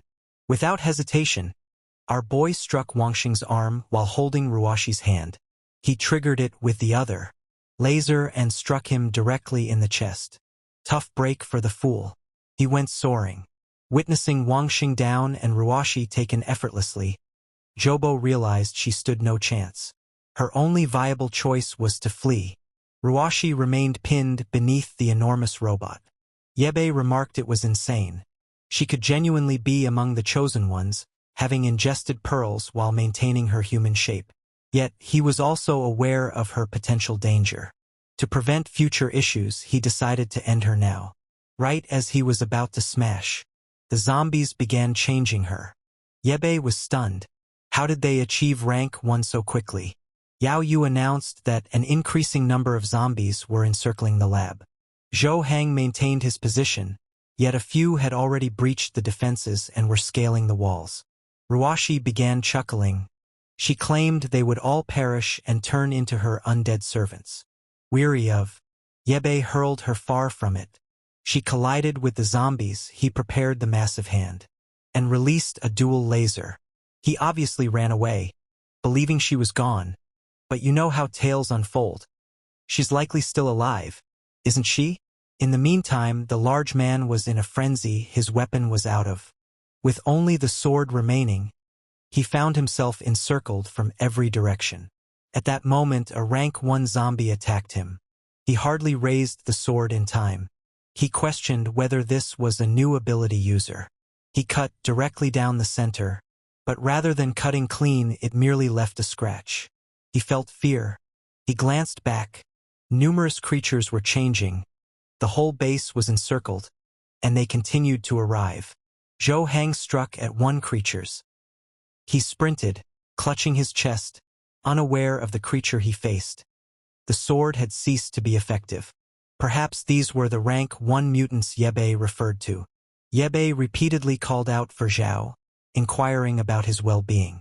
Simultaneously, several creatures leaped over the barrier and began approaching the research zone. Sang remained focused on his research, oblivious to the events unfolding outside. Sal attempted to flee but couldn't locate Yebe and was unsure how to re-enter the base. Suddenly, Optimus Prime appeared and seized the large individual. Sal was thrilled and inquired whether their son could fly now. Yebe replied it was merely a jump with some gliding. He then commanded him to eliminate the creatures advancing towards the lab. Eliminating these rank 1 creatures required multiple strikes, and he had to proceed with caution. They were significantly more nimble than in the past. The large man fell, worn out, claiming he could finally catch his breath. Yebe leaped to the top of the gate, prepared the Optimus hand, and began vaporizing everything around him. The issue was that as he cleared one side, the creatures surged in from the opposite. The large man, feeling drained, shouted to Yu that he needed a drink. Suddenly, he noticed a sound close by, and noticed a being approaching nearer. It was nearly upon him. As he seized the blade and plunged it into the chest, he forcefully struck the first to hit the ground and tore it apart. The boy continued, striking it once more. Yu arrived, stating she had brought the water he requested. She inquired about Zhuahang's condition, and as she approached, she remarked that this zombie was unlike the rest. Within its skull, he discovered a red pearl. In the meantime, Professor Zhang discovered what they had been discussing. Although the stone appeared unremarkable, a peculiar green glow emanated from within. The dilemma was whether humans mutated due to this metal or if the metal emerged as they transformed into zombies. He was eager to reveal all the mysteries surrounding that substance. Outside, our son was tidying up the area. He took one down, crushed 2 additional ones. A single motion of his hand, and he ultimately declared it was finished. He yelled for the big guy to gather the pearls, stating he had finished everything. Zhuahang gave a thumbs up, acknowledging his impressive efficiency. However, when the large fellow noticed the heap of slain monsters, he grumbled that collecting them all would take ages. Turning to Yebe, he proposed that if Yebe assisted him, he would also want a mecha. Our boy replied he would consider it later. For now, he needed rest. The elderly man approached then. He stated it was time for Yebe to disclose all the mysteries surrounding that peculiar pearl. Outside, the large man began to dig. Numerous creatures were present, and the hardest part was facing it alone. Back at the base, Grandpa Zhang was intrigued by the unusual metal. Yebe clarified that the pearl begins to develop in the brain the moment an individual turns into a zombie. The longer it remains in light, the more energy it accumulates. It seemed as though the zombies were capable of a form of photosynthesis. The elderly man remarked that it was fascinating, yet after his analysis, he hadn't discovered anything aligning with Yebe's account. However, he did observe that the object contained active metal molecules that responded to light and heat. It was also remarkably durable, showing a strong affinity for both metal and blood. Yebe verified its unique attraction to human blood. This is the reason the virus disseminates more rapidly in humans compared to other species, and the absorption of light causes continuous mutations over time. The elderly man remarked that this clarified why, during daylight, zombies would merely remain in the street gazing at the sun. However, today they had been acting wildly. Yebe mentioned that it was due to an ability user manipulating them. The elderly man inquired whether he was referring to the spiked beast or the one that wielded fire and hurled flames. Yebe mentioned that the two were typical mutants, while the one commanding the zombies was a superior mutant from his class called Ru Oxy. The elderly man continued to struggle with understanding how this object could bring about such significant transformations in the human body. Yebe mentioned that they had been studying it for some time, and the only certainty was that consuming the item would lead to mutation. Ability users had consistently posed a danger, necessitating their elimination upon discovery. The elderly man felt inundated by the item, the mutations, and the current zombie rankings. He informed our protagonist that his school certainly hadn't covered any of this, prompting Yebe to suggest that he might share the information later, though it would be more beneficial for the old man to uncover the truth through his own investigations. The elderly man expressed his desire to view the new weapons created by Yebe. Yebe, exhausted, agreed as long as the Mega remained intact since he planned to use it again. The old man departed, thrilled. Yebe mentioned he would sleep, feeling utterly fatigued. Yura merely observed. She had intended to seek our boy's assistance in saving her father today, but she realized he had been fighting all day and must be worn out. Thus, she spread a tiny blanket atop him and sat next to him, reflecting on how deeply she missed her father. The sun had begun to set. Outside, the large man was so exhausted he could barely move. He imagined how incredible it would be to possess a tool that could effortlessly retrieve those pearls. Unbeknownst to him, a creature observed him closely. It was Zhubo. She believed it was finished after thousands of zombies perished in just one day. Assuming Wang Shang and Ru Che had also fallen, she contemplated surrendering, yet understood they would eliminate her without a second thought. She recognized herself as a monster. Even more troubling, these new rank 2 zombies appeared to target beings like her. She exhausted her remaining strength, conjuring fire to obliterate them completely. However, if additional ones appeared or began to mutate, it wouldn't be so simple for her. The sole solution she envisioned was to consume more pearls and gain strength. Then she stood still. Perched in a tree was the albino, that cursed off Feng simply gazing at her. She was ready to talk, but he reached out a hand then, darted off in a different direction. He fled. For a moment it seemed she might pursue him. At the base, Yura was sleeping. The large man rested next to her, exhausted from carrying everything back. During the night's quiet hours, Yura awakened and noticed Yuba was already. As usual, the apocalyptic mechanic was in the shop. Torch held low, turned back. At it, dawn arrived, and we found ourselves at that convenience store once again. Yura's father moved closer. He entered searching for her, but the area was in ruins. He discovered a note she had written on a table. She had left to search him. Now he was completely unaware of her location. Outside, zombies occupied the space. As always, they remained motionless, glistening eyes, gazing at the sun. Returning to the base, a spiky Batmobile was created. Armored, for massive tires, the man preparing to drive it had a broad smile on his face. Yubao was truly extraordinary. The boy constructed an entire car overnight. The large man, intrigued, inquired if it was crafted from unique materials and if it could morph into a mecha. Yubao replied that it was merely an ordinary car, though he had utilized 2,000 pearls and zombie pearls. The large man claimed it fit him flawlessly and inquired about when they could test. He was eager to get out there and locate Yubao's father. However, Yubao instructed them to hold on. This time, she insisted on going as well. Yubao refused. The area was swarming with rank 1 zombies. She argued that she had obeyed every command until now, but this time, she had to search for her father on her own. Yubao urged her to cease her stubbornness, or he would request the professor to confine her in the lab. Yubao burst into tears, shouting for her dad. The large man barked at Yubao. Why did he upset her? Professor Zhang showed up and advised her to relax. He revealed a newly repaired drone to her, his initial creation utilizing that uncommon material.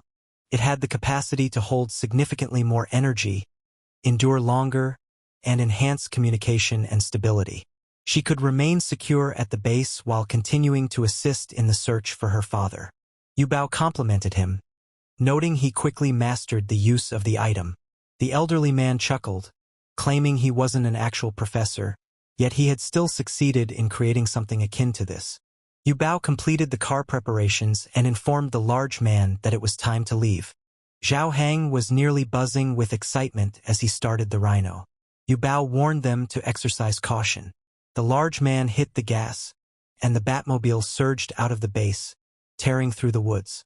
He was in disbelief. Every ground resembled pavement. Next, they took to the road, navigating past deserted vehicles. His new vehicle rendered the others insignificant. Eventually, Yu Bao mentioned they had seen her father nearby in this vicinity. They ventured further into the city, yet the large man scowled. Felt strange. No zombies. Then one of them grinned. Zombies filled the rooftops. In an instant they attacked the car, forging the metal. Large figures crashed and scratched, struggling to pry it open, but it wouldn't budge. One leaned against the windshield while the large man shouted at it to move out of his line of sight. He looked at Yu Bao. Were there any weapons in the car? Yu Bao mentioned that gunpowder was ineffective, so he had a superior option ready. The moment he pushed a button, the entire vehicle illuminated with a green electric glow. Lightning struck and impacted the zombies, and they vanished instantly. I gazed, equally shocked as the large man, Zhao with his mouth agape. The main character remarked that with so many rank 1 zombies present, survival was impossible. They had to alter their course. They chose a different path, yet on a building's peak someone observed. The individual grinned. This seemed intriguing. They arrived at what appeared to be a shopping center. The large man mentioned that this was the location where they'd spotted her father on the cameras. Our son instructed them to deploy the drone and had Yu Air commence the search. She piloted the drone, inspecting space after space. The large man inquired about what they were meant to do in the interim. Our son mentioned that he could explore the lower floors if he wished. As for him, he was heading back to sleep. The large man expressed that he felt more secure inside the vehicle. They continued down the road when Yu Air remarked that she spotted zombies approaching them.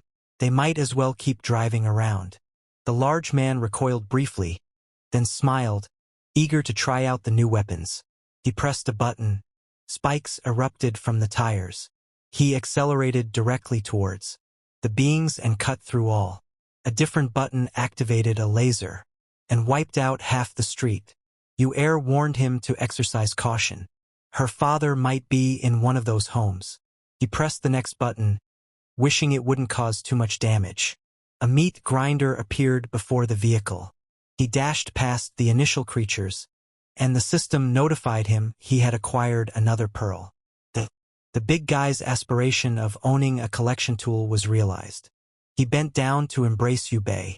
The vehicle began to swerve. Yu Air gazed, puzzled.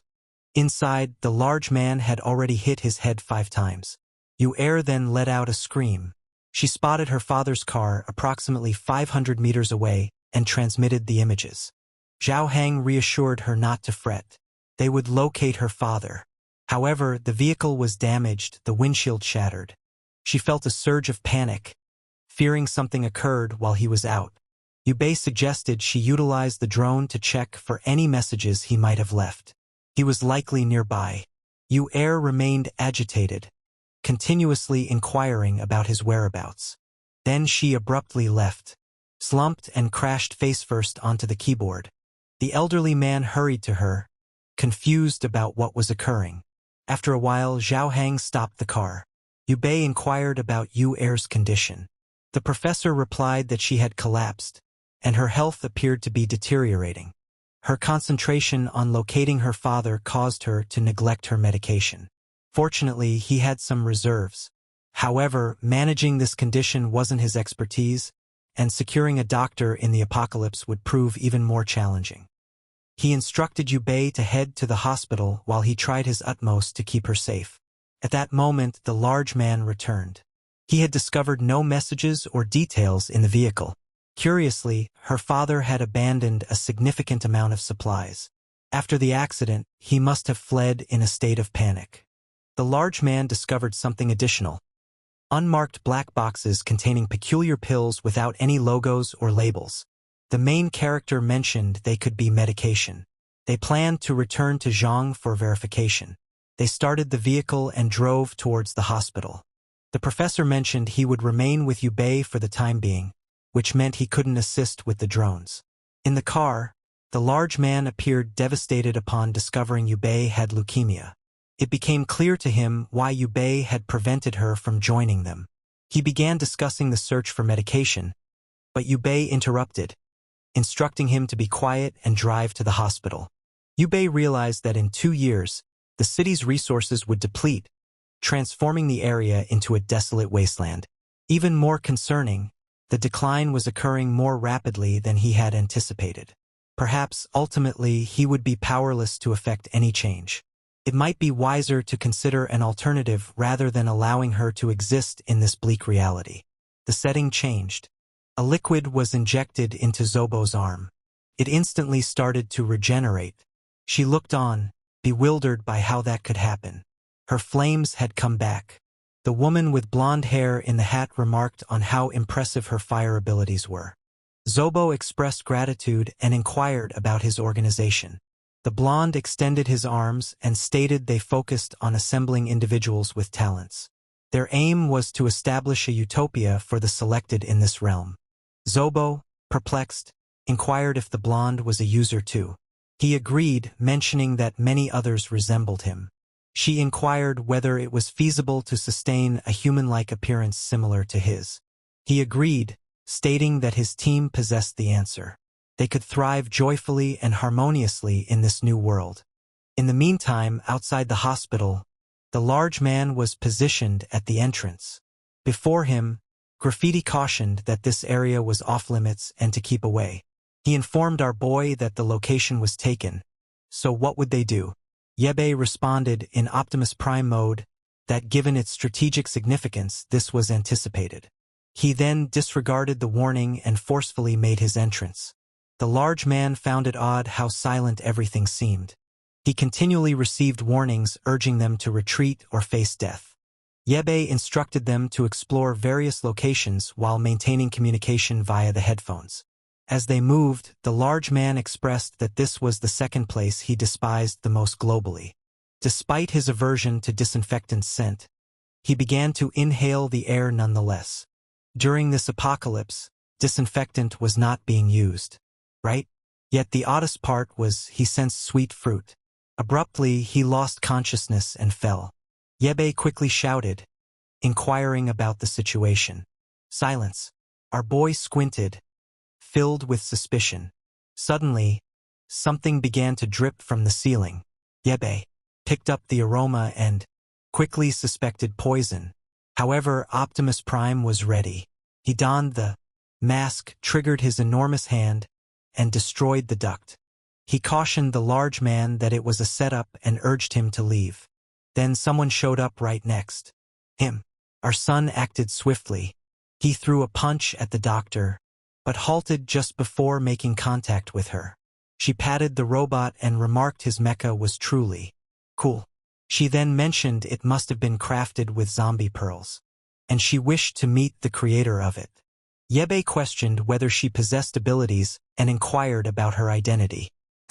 The girl identified herself as Tang Tang, claiming to be a kind genius doctor. Yubei inquired about the poison and if she had eaten any pearls. She claimed she unleashed it to numb intruders, yet she was intrigued by this pearl-consuming matter. Yubei instructed her to dismiss that and inquired if she was by herself. She claimed to be the sole princess of that castle and inquired if the Demon King had come to seize her. Yubei, weary, inquired if she feared death at all. The wild girl claimed that death was as delightful as sweets, and if she perished for her greatest passion, she would feel no remorse. Our boy questioned whether she was mad. He inquired about her definition of genius and her area of expertise.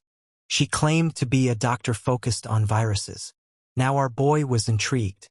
He quickly inquired about what she found out regarding the pearls and if she utilized them to create those toxins. However, she was not keen on being questioned. She informed him that he was bothersome. He continued to inquire but never provided any responses.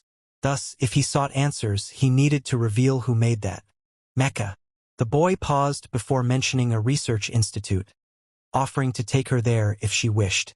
Her face brightened, but she cautioned him that she had one more request, which he needed to consent to. The setting changed to a barren road. A vehicle stationed in an isolated area. Yao Hang shouted for Hakan, inquiring about her whereabouts.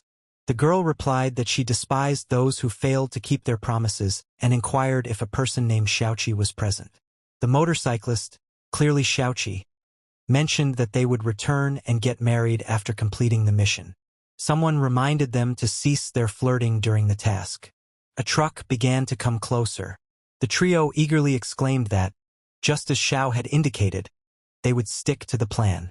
The truck drove past the car, and they prepared for the signal. However, the large man inquired, Xiaoqi, where on earth was the signal? Unfortunate Hakan had been struck by the truck. At the same time, Xiaoqi attempted to flee, claiming things were becoming strange. A different vehicle arrived behind the big guys. At that moment, he understood their scheme had been uncovered. The large man startled awake. It was merely a dream. He had lost consciousness due to the girl's poison. The doctor faced him with a self-satisfied expression, and Yebe inquired if he had rested adequately. He blinked in confusion as the wild girl laughed. She informed him that she had developed a unique toxin that rendered individuals unconscious for a full 3 hours. The intriguing aspect, she added, was that without the antidote she provided, his body would have transformed into a pool of blood. Yebe instructed them to cease their conversation and begin loading the items into the vehicle. Tang Tang kindly requested Zhao Hang's assistance, but he was slow to respond. Her expression shifted instantly as she warned him to pay attention or risk finding himself in one of those jars. The unfortunate fellow seized the jars and started moving. She expressed gratitude, labeling them true gentlemen. In the meantime, Yebe sought to uncover her true identity. He recalled that intoxicating poison from his previous life. In the future, this kind of fearsome gas would become a primary method for combating zombies. If this girl was among the pioneers of such an invention, she was definitely valuable to the team and deserving of support in its development. At the very least, he couldn't allow someone of her caliber to end up with another gang. Shortly after, everything was packed up. The vehicle contained far more than it appeared capable of holding. She remarked on its cuteness, claiming it resembled something crafted from pearls. Ideal for a princess like her. The large man inquired of Yebe whether it was truly acceptable to have someone so eccentric along for the ride. Yebe mentioned they required her research on the medications and her assistance for the journey. Suddenly he heard a sound. A changed being emerged atop a skyscraper. A lion resembling a chimera with numerous eyes. Everyone stood still. Upon noticing the trio, it began to drool. It let out a roar, prompting the big guy to question whether it was another ability user or a zombie. Yebe instructed them to cease wasting time outside and enter the vehicle. The being jumped. Yebe powered up Optimus Prime and delivered a strong blow to its arm, sending it plummeting to the earth. Meanwhile, the large man began the vehicle. Yebe restrained the creature using his arms. He instructed him to bring the doctor to the base as he dealt with the monster. He delivered a blow to the back of its neck, then strike it with another laser. Inside the vehicle, the large man pondered why this one was significantly larger than the rest. Tang Tang mentioned that this large dog had been roaming around the hospital for quite some time, which deterred anyone from approaching. Zhao Hang questioned why she hadn't brought up a creature like that. She appeared truly perplexed and responded that, given their origins from outside, she thought it had already been addressed. Leaning closer, she remarked that with their sophisticated gear, it should pose no issue. After all, they were the final chance for humanity's survival. The large man told her to quit with the jokes, yet she maintained she wasn't being dishonest. She had studied the zombie virus, and those who remained unchanged were undoubtedly the selected individuals. Yebe continued battling outside, delivering another blow. The timing still didn't align with his previous life. These mutants were not simply animals that evolved due to the zombie virus. They resulted from a combination of the virus and sophisticated engineering, a phenomenon that shouldn't exist at this time. The being shot a beam and Yabai narrowly evaded. He grinned. He was beginning to grasp what was going on. He shot once more with Optimus Prime, targeting its neck. The projectile ricocheted and struck the building. Yabai understood the creature could still counter his strikes. The creature lunged and slashed at him with its talons, but he dodged to the side. It seized one of the bosses and began coiling around it. Yabai urged her to cease being so disobedient and ripped 2 sections from her back. The monstrous beast fell, fatigued. She shot another beam, yet Yabai defended against it with his hand. He claimed her actions were pointless. Now it was his turn. He propelled himself ahead with the robot. He struck her with a single blow. He struck her squarely on the head and began slamming her into the ground. The boy was ruthless, ultimately defeating the monster. He discovered a large pearl among the remains. He flipped it in his hand and remarked that after he transplanted something similar, everything would become significantly simpler. At the same time, the blond man atop the building observed and grumbled that this would truly cause him a significant headache. Yabai shouted to the large man, inquiring if they could hear him. Sadly, they had moved too far and the connection had failed. It's time to return. Thus, he began flying with the Optimus. As he walked by the buildings, he looked to the side and noticed the blond guy. The blond waved and expressed it was nice to meet him. Dude, Yabai instantly extended his hand and detonated him directly in front of himself. The blonde showed up on a different building and inquired if Yabai held any biases against ability users. Without hesitation, Yabai sent another blast his direction. However, the blonde stated he had no interest in fighting. He appeared on the robot's arm and stated he was merely there to convey a message and wouldn't take much time. Yabai then crushed him with his hand. The blonde mentioned that if Yabai wished to converse in that stance, he was okay with it. He introduced himself as Song Bin and asked Yabai to come see him in the northern district. Yabai continued to overpower him as the doctor expressed interest in contacting the medical girl. However, when Yabai gazed at the guy had vanished. He possessed some form of body replacement skill. Not overly dangerous, but certainly a hassle to contend with. The oddest aspect was that the cursed secret organization was already taking shape. Yabai wished to avoid thinking about it, yet he needed to brace for the worst. Even more absurd, this covert group was called Secret Organization. Not particularly imaginative. Yet, Yabai understood that in 50 years they would dominate most resources and the Awakened. They aimed to establish a world ruled by ability users. That mutated creature was likely their creation. They had probably been observing him for some time. It didn't add up for them to already be present, which implied they likely had a person from the future as well. The Batmobile reached the base. Tang Tang mentioned it was quite an ordinary location for developing that mecha vehicle. The large man noted she was brave to come to an unfamiliar place. She replied that she relied on her instincts. Then, she urged Zhao Hang to quickly retrieve the experiments, stating she was doing it for Yabai. The elderly man showed up and remarked that it appeared they had indeed found a doctor. Tang Tang approached directly and inquired whether he was the professor responsible for developing the mecha and the vehicle. Before he could respond, she stated she already recognized him and had come solely to listen. The doctor remarked on his untidy attire, but noted he was unmistakably a mad scientist. Grandpa Zhang felt perplexed, questioning where Yabai had discovered this eccentric girl. However, he did recognize the name Professor Tang, aware she was a brilliant young mind with a PhD in virology. She expressed her gratitude, visibly flustered. Meanwhile, the old man pondered how someone like her had managed to thrive. She asked him to skip the small talk, stating she was present to investigate the pearls alongside him. He was taken aback that she had won and complimented her, remarking on how incredible it was that she had built both the mecha and the car. She referred to it as black gold and inquired if he had named it. Grandpa Zhang hesitated, uncertain whether to confess he hadn't designed any of it, particularly since she appeared to be less informed than he was. and he believed Yebai preferred it to remain confidential. He opened his arms and suggested they collaborate, mentioning he had made some recent findings. However, she first needed to assist him with another task. The setting changed to the medical room, with Yebai resting in bed. After some time, Tang emerged, and the professor inquired about her well-being. Tang removed her mask and inquired whether Yebai was his granddaughter. The elderly man replied not precisely, but he regarded her in that way. Tang made a hand signal and the man inquired whether that indicated the girl was fine. Tang replied negatively.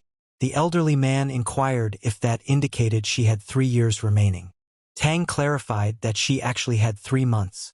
She had encountered numerous individuals with the same condition and couldn't comprehend how the girl was still living.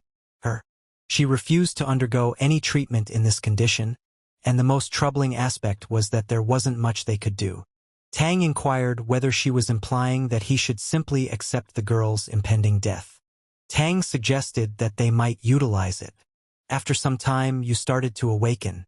She listened as the elderly man outside inquired whether they were truly going to provide her that medicine. Tang mentioned it wasn't precisely that. She was considering utilizing the material to develop a novel type of medication. In certain experiments, she observed that the material appeared to release energy capable of rejuvenating nearby cells. The elderly man explained that was the reason some individuals experienced that change. She questioned what kind of fool would partake in it. He replied that he had witnessed 2 people use it and gain immense strength. Tang paused briefly before stating that, apart from certain death, she couldn't envision any other outcomes. She urged him to concentrate on the actual issue, creating a remedy from the substance to assist the girl in need. Time was limited, and they needed to ensure she wouldn't transform into a monster as well. Zhao Heng finally positioned the last item on the shelf. Gazing at it, he struggled to understand why she cherished these things so deeply. Tang entered and expressed her gratitude to him, immediately inquiring if Yu Warren's condition could be treated. She replied that, with the right approach, it might be possible. He mentioned he would check on Yu Bei, but she assured him it wasn't necessary. He appeared to be managing well. As he prepared to leave, she brought up the search for Yu Warren's father. He confirmed they were actively looking. Tang insisted they locate him swiftly, as he could assist with her treatment. In the city, Yu Bei was atop a building alongside a massive robot. The sun shone brightly, and he still had not located Yu Warren's father. He chose to soar and search for water, until he noticed a shopping mall and went inside. He broke through the glass, and found themselves facing a pool. There was water, indeed, but it was not suitable for drinking. Suddenly, he heard an unusual noise and approached it. Something darted by him. He spun the robot around and shot a laser. Suddenly, the creature crashed through the wall and pounced towards him. It was enormous. Fortunately, the robotic arms were enormous. Yu Bei gazed at the new creature and lifted his hand to shoot once more. Yet the beast pushed him aside. He crashed against the wall. He swore at the creature and shot again. Yet it evaded effortlessly and approached him from the side. Yu Bei delivered a punch, but it was too quick and vanished once more. He struck a blow, yet Yu Bei seized control of, pulled it to the side and crashed it down. He turned on the laser struck the monster directly in the neck, causing it to collapse. Off, and a woman stepped out from it. These beings were firing now. Yu Bei stood still, stunned. In the meantime, outside on the street, the large man looked for Yu Bei, only locating him when the drone powered on. It existed. Yu Bei inquired whether they remained outside. He advised her to relax and allow them to manage the search. She mentioned she struggled to sleep and felt improved collaborating with them. He advised her it was fine but not to overdo it. Difficult. She powered up the drone and continued searching. Before long, she noticed something unusual, and the large man inquired about what it was. Yu Bei reported that a strange group of zombies was moving towards the construction site. They questioned whether any survivors could be present. She noticed a girl resting atop a container. The large man peered into the camera and claimed he knew her. Yu Bei inquired how. He mentioned that she had been taken by that man previously, but she managed to escape, and they never encountered her again. Yubei mentioned they needed to assist her. The large man engaged the vehicle's claws. Clearly, he fought through the zombies, slicing them. The girl atop the container appeared perplexed. Yubei advised her to be patient and seize the opportunity to leap into the car. Yubei Hang continued to destroy everything in his. He drove up near and yelled for the girl to hop in. She leaped into the rear. Yubei announced that it was time to leave. The girl entered cautiously, inquiring about their identities. The large man smiled and announced they were the rescue team. In the meantime, elsewhere, on the side, Yubei endured his usual punishment, crashing into the wall once more. And the creature lunged in for the final strike. Yubei shielded his face, aware he couldn't bear to see it. The issue was that his face cover had been compromised in the last battle, rendering it unusable once more. The creature struck with an attack that almost grazed him. He shot another laser, but that thing was just too quick. Once more its tail struck him. He plunged into the pool like an fool and understood he had been negligent. He submerged beneath the water as the creature prepared for another attack. At that moment he was immobile. Spikes started to emerge from the pool, and he questioned whether he would meet his end there. Suddenly, a light illuminated, and the beast received a blow to the eye. Dude, it was the large figure in the Batmobile, stating that the Doomsday rescue crew had come. The creature paused, bewildered, then chose to flee. However, Yubei's enormous hand shot out and seized its tail, questioning where it believed it was going, pulled it back into the water, delivered a blow to it, and instructed the large man that if the beast began to gaze at him, simply fire the laser at it. The large man claimed he comprehended. Before the creature had a chance to respond, Yubei shot a laser into its abdomen. The unfortunate creature fell, quaking. He seized its head and insisted to understand what this mutant was doing there. Did the organization send her to assassinate him? The girl merely gazed. He instructed her to open her mouth, or he'd smash her head. She responded only after he brought up the secret organization. Lena, feeling hopeless, expressed her refusal to return, while the large man questioned how this girl had transformed into a monster as well. In that instant, the creature identified the girl inside the vehicle, and began referring to her as Lena. Yubei instructed her to remain motionless, threatening to end her life. Lena exited the vehicle and inquired if the being was Annie. Under Yubei's touch, the creature continued to call for her. The large man suggested to Yubei that she might be another individual altered by the black substance.